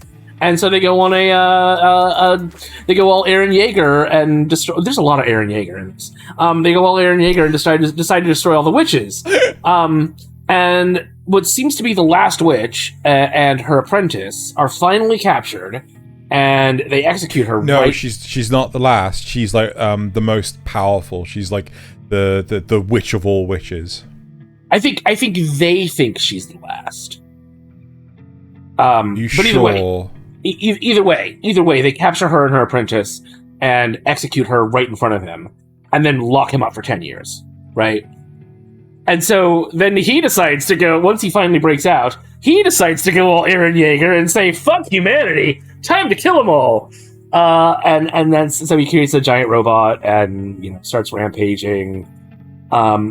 Which is episode 2. I liked episode 2 a lot better.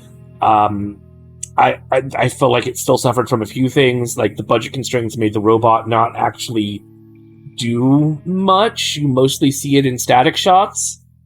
Why does he summon a sword when he's already used a gun? Stuff like that. When was the sword? Oh gosh, it was right near the end Of episode 2. Oh, it's when he's threatening the pink-haired girl, right? The pink-haired girl who was also a slave, the one who basically freed him, and turns out she's also. Okay. I'm not going to tell you what it turns out she is also. But he's like he thinks she's just another human, so he's going to go and kill her, right? And he's using the sword to threaten her with, and I don't know, there is something to be said about holding a sword to somebody's throat, as it were. Yeah, but maybe I don't know. Opposed to a gun to their head. I don't know. Wasn't. I don't think he was holding the more sword. Witchy. If I remember, he wasn't actually holding the sword to her though. I can't remember. I don't know. It doesn't matter. It just bothered me a little bit. He'd already had a gun, and then he's like, you know what? Let's just summon a sword. Functionally, this is kind of similar to Helk in that you've got, but instead of demons, it's witches, and instead of a hero, it's Eren Yeager. I get where you're coming from. The demons are trying to keep the world in balance in Helk. They're trying to, end this whole New Age poison stuff. And the witches were keeping the world in balance in here. And the hero wants to join the demons, and this kid wants to be with the witches, and, I get a bit of where you're coming from, but I do feel that this is more of the whole narrative of this is a child of circumstance, where basically because his world was ripped from him, he is going to rip the world from everyone else. Yes, it's much more of a revenge tale. It is so much more of a revenge tale. And I get where you're coming from in terms of episode 3. I think, personally for me, I love episode 1 for its world building. It really set the stage well for the entire thing. I will give it that. Yeah. Episode 3, I felt, though, was the weakest. Again, I felt still moved the lore of the setting quite well. Yeah. I mean, it's just a case of, like, it's very much a case of, like, the events of the narrative aren't to be true because the intro tells you otherwise. Oh, you mean at the end of episode 3? Not only the end of episode 3, but the end of episode 2, right? Because it's like, if you watch it, again, this is a risk when it comes to watching the intros. Rising of the Shield Hero Season 3, right? Rising of Shield Hero Season 3 kind of heavily, spoils some things. But again, I think that's the same case here. Like, there's not so much of an ability to accept what's happening in these episodes, simply put, because of the intro. Yeah. But I do agree with your score. I think your score is accurate. And yeah. There were a lot of things in episode 3 that bothered me. They have him surrounded, which is a bad thing to do for firing discipline, but also they should have started firing the moment they could instead of waiting for him to put up his barrier. It's a bit ridiculous that in just 10 years, they managed to fuck up the world so much that nobody can stand this anti-magic radiation stuff for even like a couple of seconds. And that's they did have that as part of what was happening before. Yeah, but they were able to withstand it for a lot longer, not just a few seconds. No, that was the jetpacks. That was things like the equipment they used to capture them, not the anti-magic barrier. No, because they showed it in use, and then they showed people going back to their regular lives and then dying. They were like coughing up blood immediately. I thought that was things like the jetpack. No. But anyway, regardless, right? But yeah. That's right. What is Thaylien's last one? He's got this one. Oh, that one. My last one is the only one that you guys haven't watched, which is My Daughter Left the Nest and Returned an S-Rank Adventurer.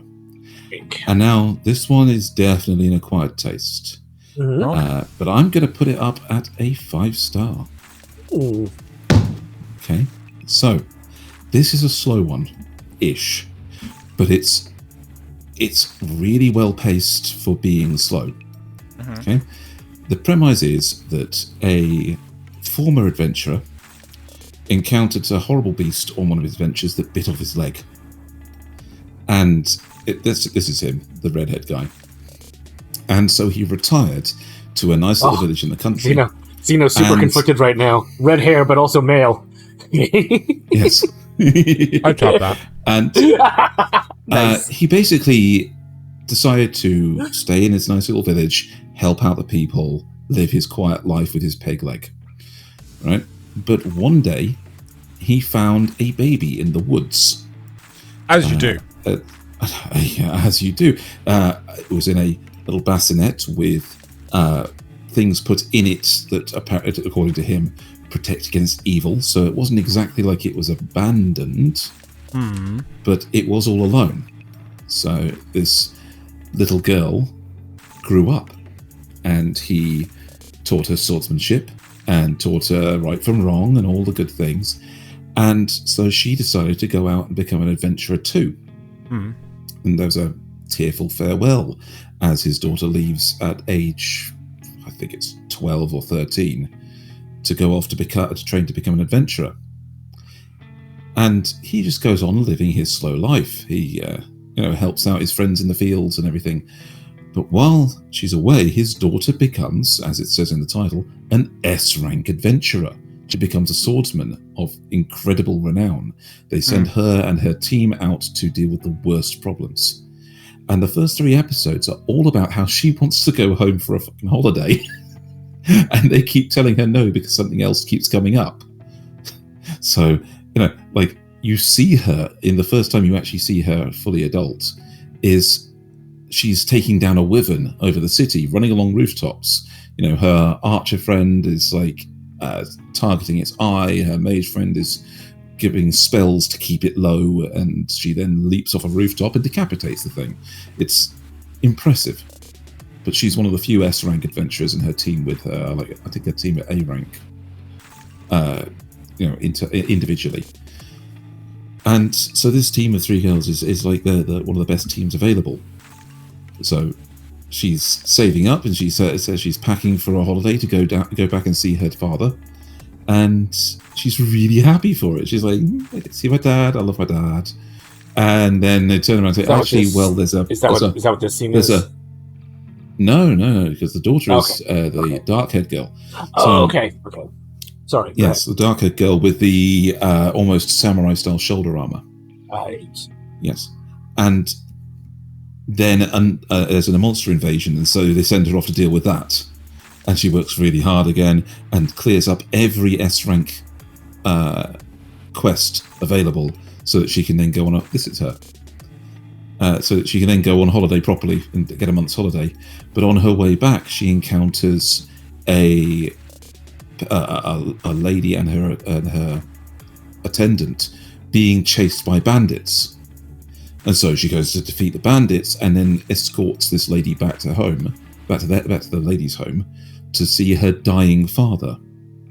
Okay, so she's basically a lord's daughter and is going back to her father because he's on his deathbed. And on the way, she tells stories about her wonderful father, the red-haired ogre, as she calls him, giving him an adventurer name, which he doesn't actually have. He was an E-rank adventurer when he retired. But she hypes up how wonderful her dad is. And she's an S-rank swordsman. She's never actually laid a blow on him in sword practice. Which surprisingly doesn't seem to be wrong, right? He's still a really good swordsman. And in thanks for her basically putting off her holiday to save this poor girl, the girl's older sister comes to meet with the red-haired ogre, and I don't know if you can hear that engine, but it's silly. And so wants to thank him by handing over like 100 gold, which is enough for him to live on for years. And this older sister of the noble girl, is a swordsman of A rank, and says, "Well, would you be able to show me some of your skills?" They face off, and he beats her. He beats this A rank swordsman quite handily. And it's like, oh wow, you live up to the reputation of the red-haired ogre. It's like, what is the red-haired ogre? What? So it's not that he couldn't have been better. It's that he chose not to be a higher rank. Look, he's got no leg. He retired before he could get any further. Okay, right. Yes, you're right. Yeah, sorry, yes. I'm somehow spaced out on that. So, yeah. Anyway, and things keep going on as it's only like episode 3 that she finally gets the time off. They realise the monsters that are coming more often are actually the response because like a demon lord is coming back. And so they get more of the old S-rank adventurers, the retired ones, back in, gang up and take out this demon lord to clear out the monster surge that's going on, and finally gets herself a holiday. And just to be sure, she goes back with her team to meet with her dad. And it's only in episode 3 that she's actually manages to get home. It's not, she's really pushed for this. And in that time, like the scene we saw with him looking really uncomfortable is the oldest sister of the noble girl, who is now the new lady of the manor because her father died, coming to thank the red-haired ogre again, and insists that, well, if you won't take money or you won't come work for me as one of my attendants, I guess I'll have to marry you then. Yep. Mm-hmm. Makes sense. That escalated quickly. So yeah, because she's in love with the mystery. I want you to come and work for me. This is the scene where it happens. I want you to come and work for me. You're obviously a swordsman of great renown because you have a name, an adventuring name, and you defeated my A-rank sister. So come work for me. And he says, I'm sorry, I'm just going to stay here. And then she says, I'm going to take you by force. And all her guards fan out around him. And he just intimidates them. Stands up to his full height and just, because you can see he's like 7 feet tall. He stands up to his full height and glares at them and they all back down. It's like he has no fucking openings. And so she says, oh, okay, last resort, I'll marry you. And yeah, I know, it's that silly. But I like the way it's going with this thing of his daughter hypes him up and then he lives up to it. I don't know, I have no clue where it's going. They've defeated a demon lord, and the demon lord seems to be very like the strange beast that bit off her father's leg in the original scene. So we've got some things going on. Apparently there were actually like 72 of these demon lords So that could come back, but it seems to be just that blend of a slice of life with that action and with the build of a fantasy going on in the background. So we'll see where it goes. We'll see where we are at the 6th episode mark. But yeah, I think it definitely earns the 5-star acquired taste. I have one other question. How heavily... I know I mentioned this earlier. I really hate it. How many anime rely on like the crutch of video game aesthetics, right? Absolutely none. This is pure fantasy. Oh! I may have to pick this up too. Holy shit! Yeah, there's not even like named attacks or anything, and it's not an isekai either. Okay. It's just a straight fantasy. No, it's just a straight fantasy. Oh my god! Oh, well, unless this girl turns out to be some isekai protagonist, but she's not the protagonist. She's the father is, and she's it's only got the slice of life that kind of worries me then, and that doesn't sound terrible. That, yeah. No. Oh my goodness! The whole thing of the first 3 episodes is her basically killing monsters to try and get a month off. That's incredible. That's incredible. I like the way it's going. God damn it. I thought I was going to lose shows. Now you got me gaining shit on. Right. You could always drop Emma's Shadow. Anyway, so the last show. Right, we do have one more show. Sorry. Right, my last one. Okay, so Vexations of a shut-in vampire princess. Mm-hmm. So I think the best way to describe this is war. War never changes, except for it's entirely changed. Right? War's changed. Yep. So effectively, this is a bit of a strange one, but it's adorable in nature. We have a continent. The continent is broken up into, I can't remember how many countries, but there's also like a no man's land or a neutral territory in the middle. And this is where all the wars are waged between all the nations. But as I said, war has changed. No one dies in war anymore, to the point of like at the end of every day, everyone that died during that combat, during that conflict, is resurrected. Right? So no one can truly die. With that foundational knowledge set, we then have our shut-in vampire princess, who basically says to her father that, I don't know if it's actually princess or countess, because in the Japanese title it says countess, but I think they've changed it to it's just more like a princess. Huh? Do they call her Hime-sama or Jo-sama? Xeno probably didn't pay attention to that.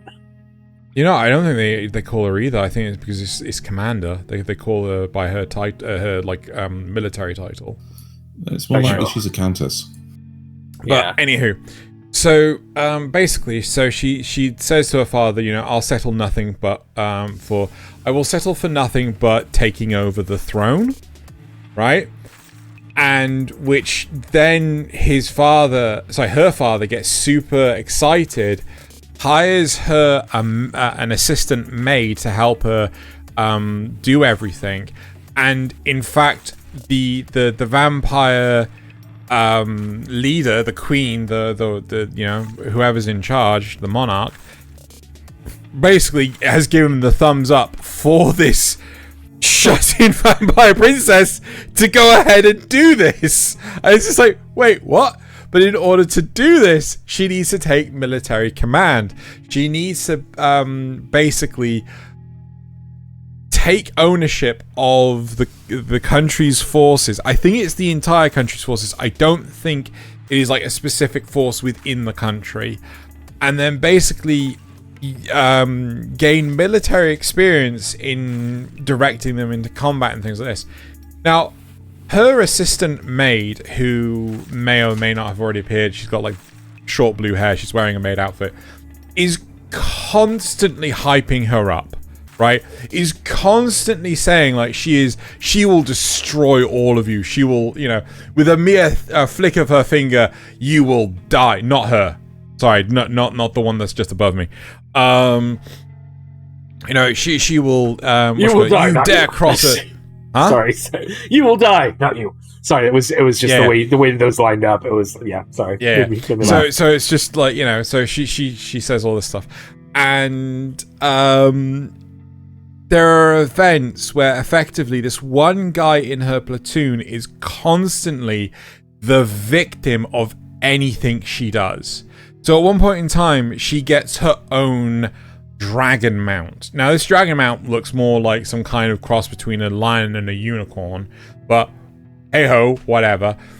And basically our victim character is trampled like constantly by any so if there's an explosive to go off, he ends up on the receiving end of it, and he ends up challenging her, saying like you're not fit enough to be in charge of this platoon.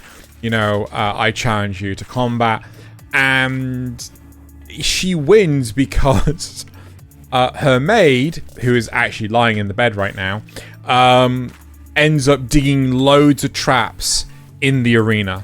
Right? She sets up like mines. She sets up pitfall traps. She sets up. So as the Rube is making his way to her to fight her, he's taken out before he can even get there. It's fucking hilarious.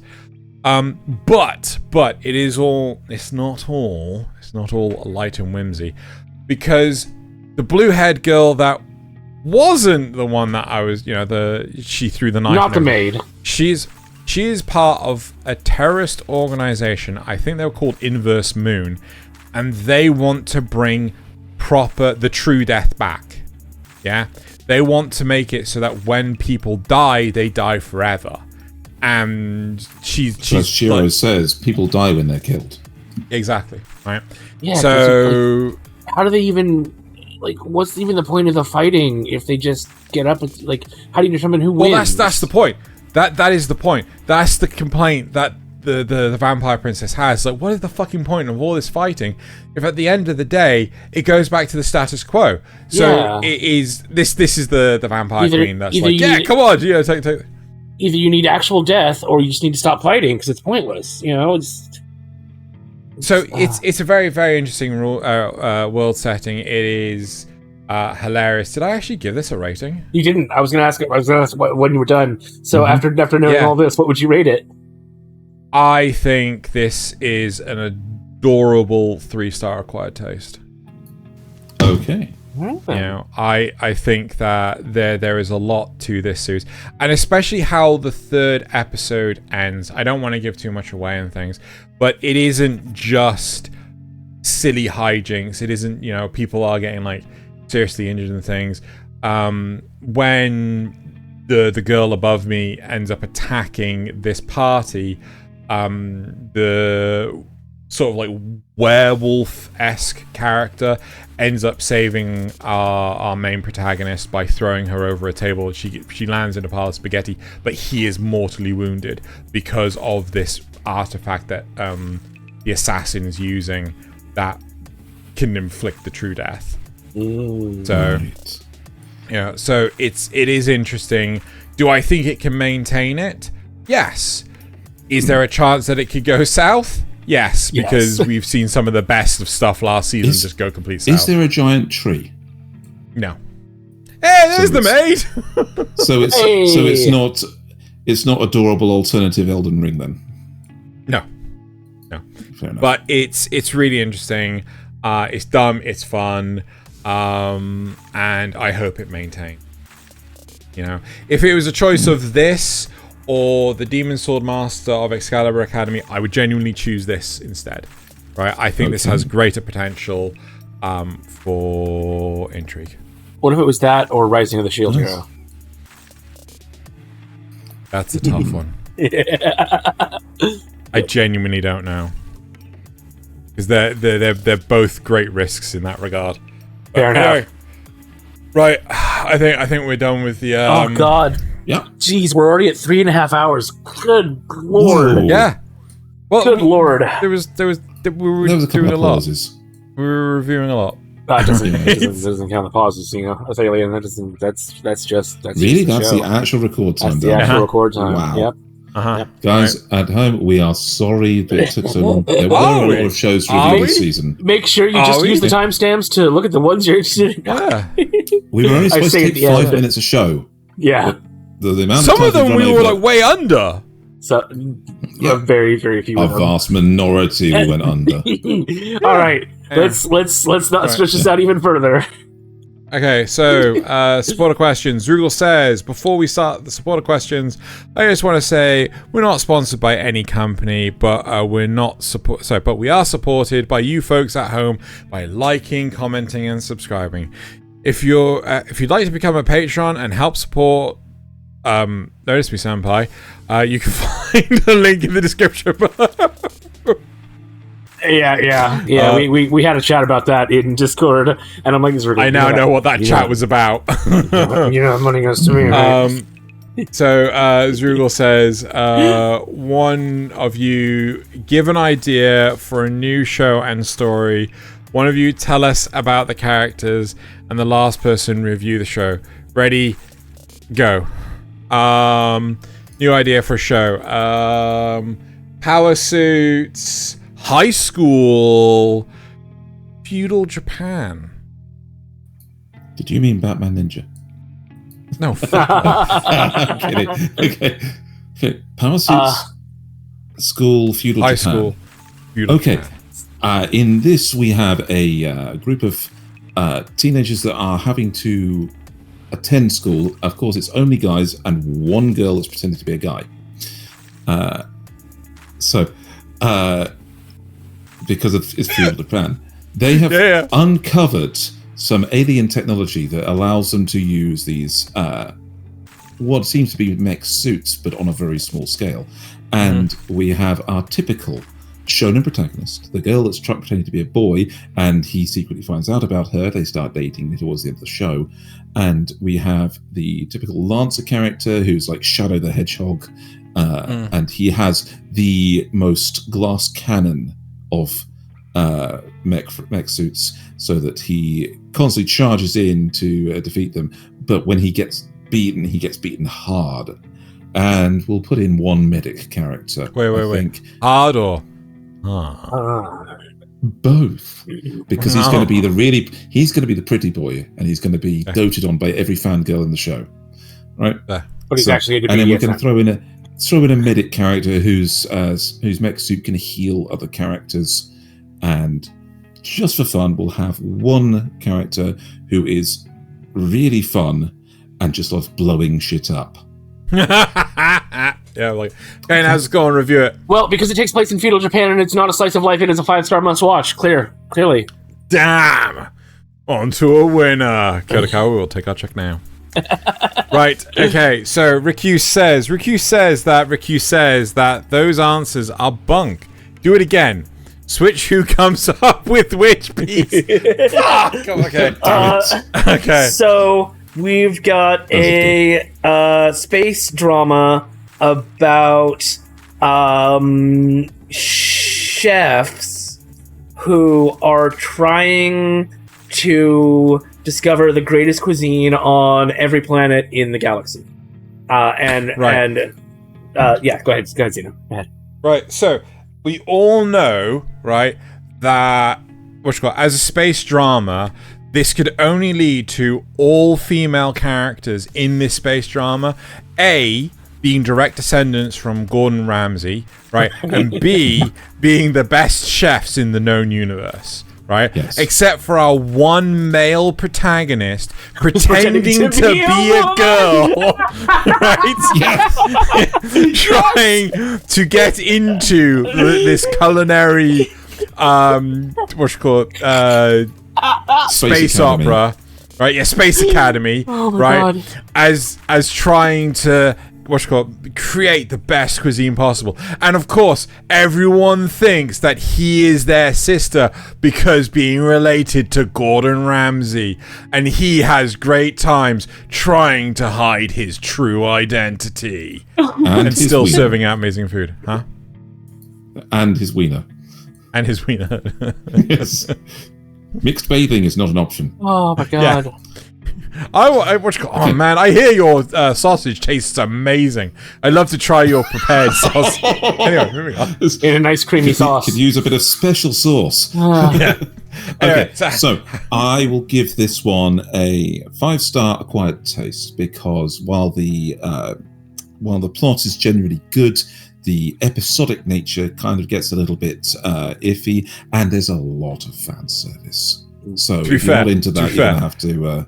I would prefer episodic than whatever the fuck food was, which was like several episodes to prepare one meal. Yes. Anyway. Absolutely.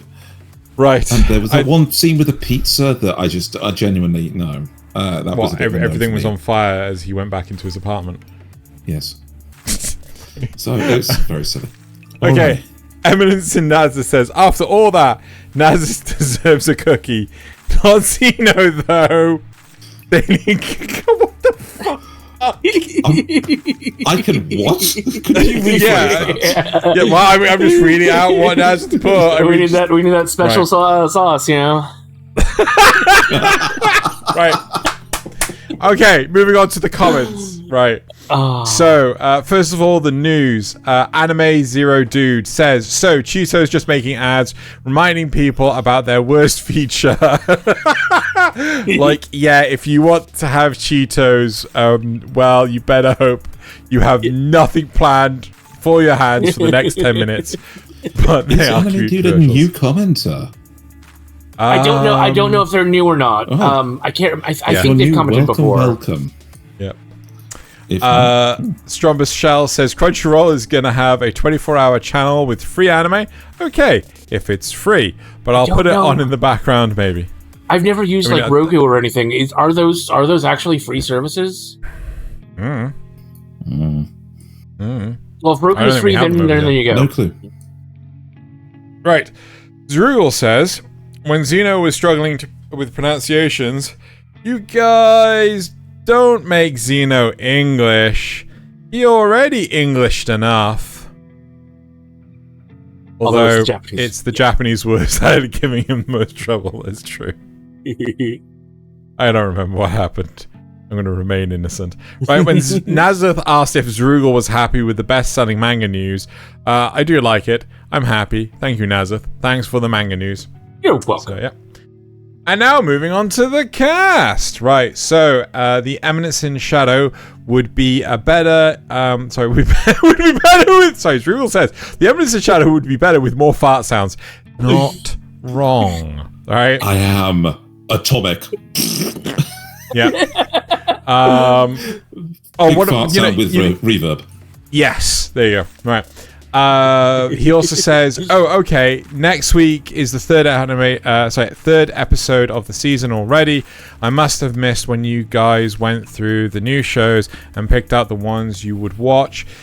Is it weird that I look forward to that? We actually did that as part of a news. We didn't go through all of them though. We only covered like 3 each. Yeah. Yes. Yeah. But I don't think it's weird. I don't think it's weird that you like that. I think it's nice to know what's coming. You know. Oh. Yeah.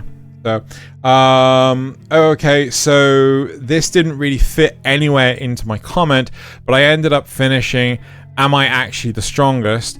And I just wanted to report that at the start I would have rated it a pass or maybe a poop, but after seeing the rest of it, I'm changing my rating to a mid to high acquired taste. I really liked many of the characters they added and even made the title seem like an honest question rather than a sarcastic boast. Which one was I am the strongest? Am I the strongest? It's the one I did, and it's the one where he wants to become a shut-in NEET again even after going to a new world. The redhead wolf girl. Yes, exactly. Yeah.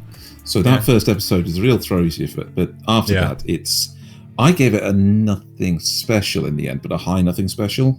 So hey, if you liked it, Zrugel, glad you did.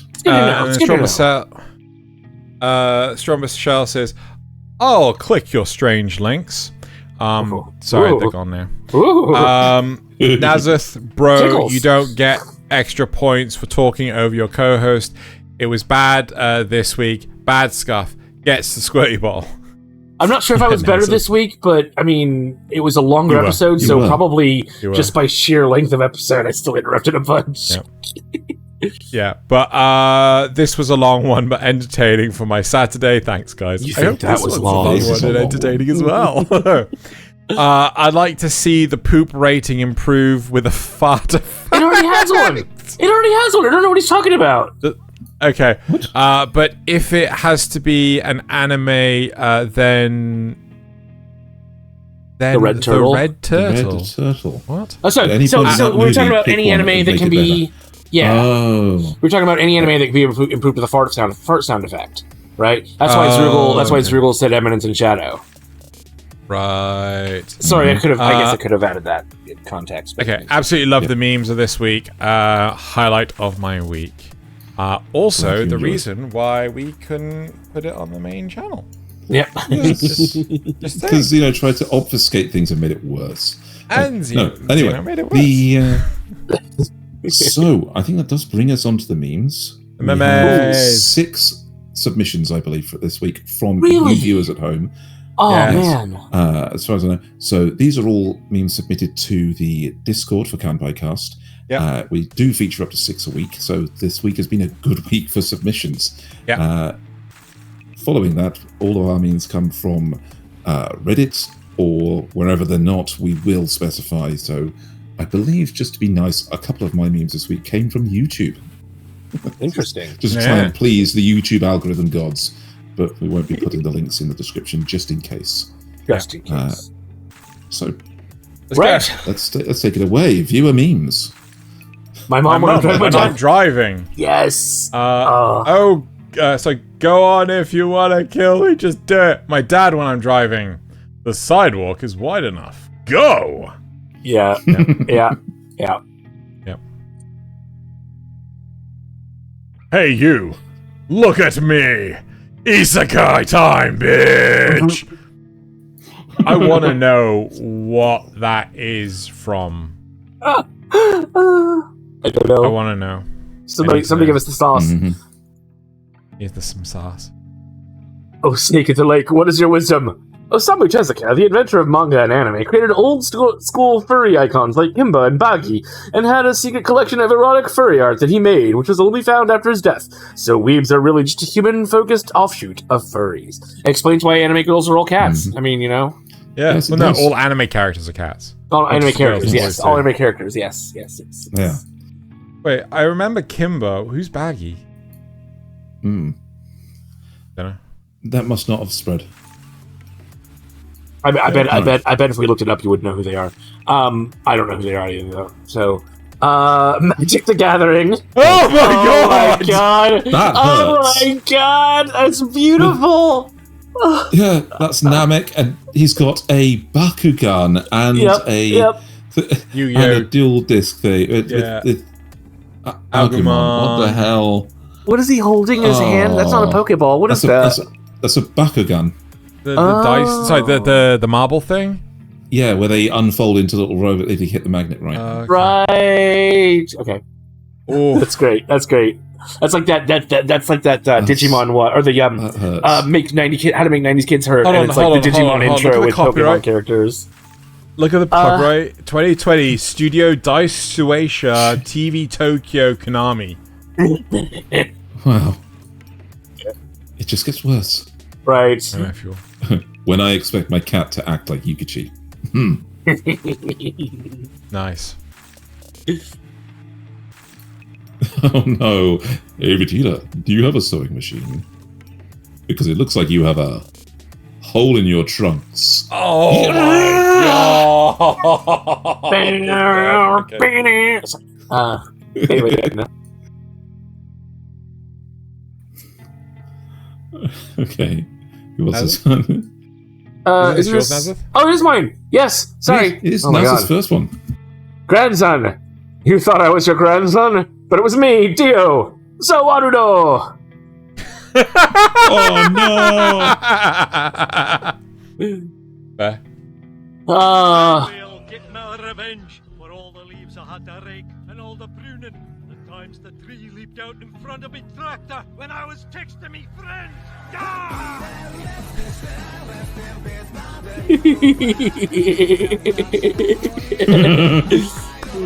Finally, I'll get Very good. That shouldn't be looping. Very Anyway, good. so this is the enemy from Goodnight World, which we talked about earlier. Okay. So there are two paths in front of you. Both lead to terrible endings. Yep. Oh no. Oh no. Fact, 90% of Xeonic engineers quit right before they're about to make a prototype that will finally beat the Gundam. Is that actually a fact? I don't know.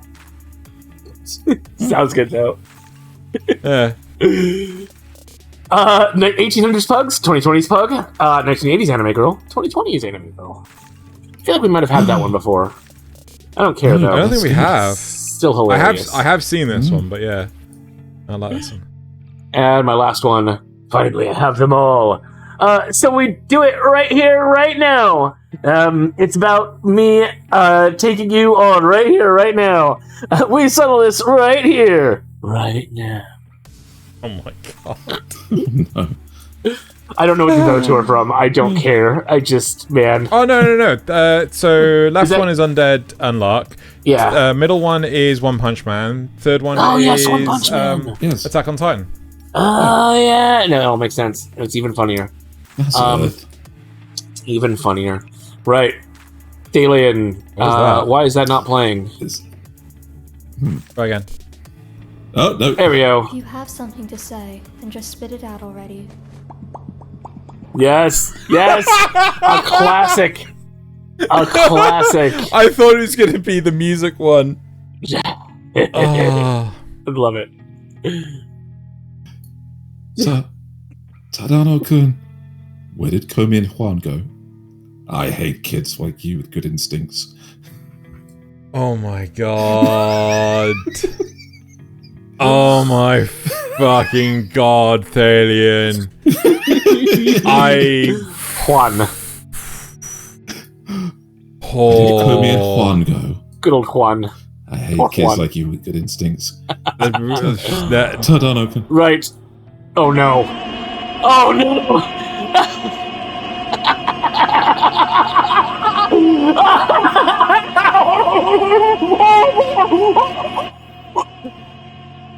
Yep. Ah! Mm-hmm.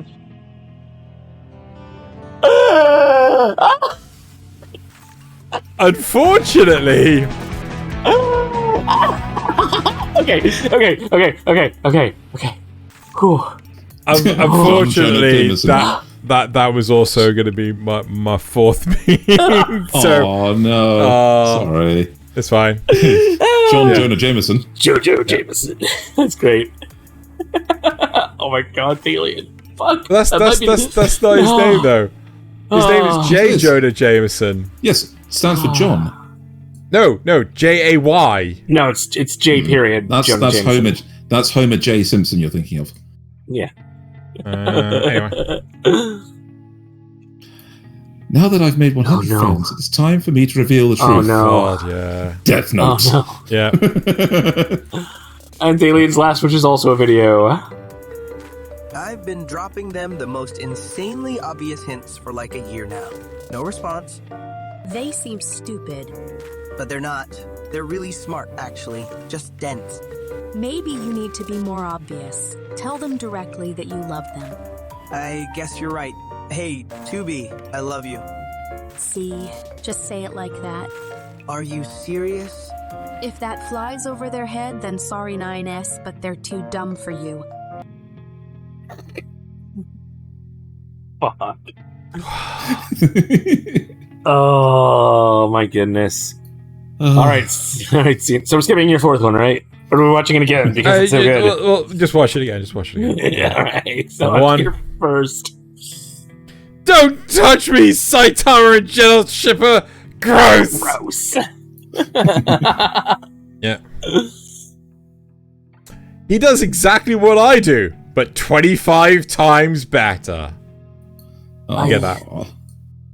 So the one in the back is the one from Girlfriend. The one in, yes, right. Got it. Yeah. Yep. Right. Well- Shield Hero, season 1, season 2, season 3. I don't know if season 3 is actually that good, but we'll see. Yeah, but it's by still fun. comparison. It's still At least I fun. don't hate it. Yeah, at least it's not torture. Yeah. Yeah. Ugh.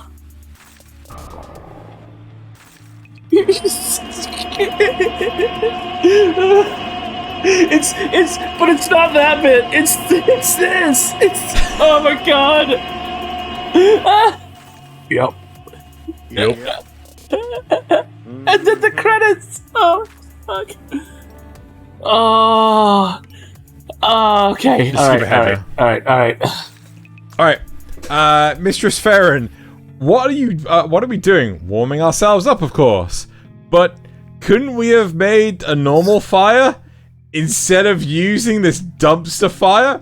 And you've got Iramanga Sensei, Rent a Girlfriend, and Domestic Girlfriend. Oh my god. Then last, but not least.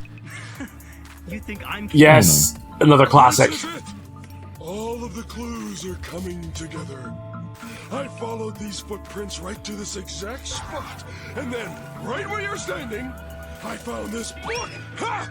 Oh, I'm so close to solving this crime, I can almost taste it. This guy is pretty good.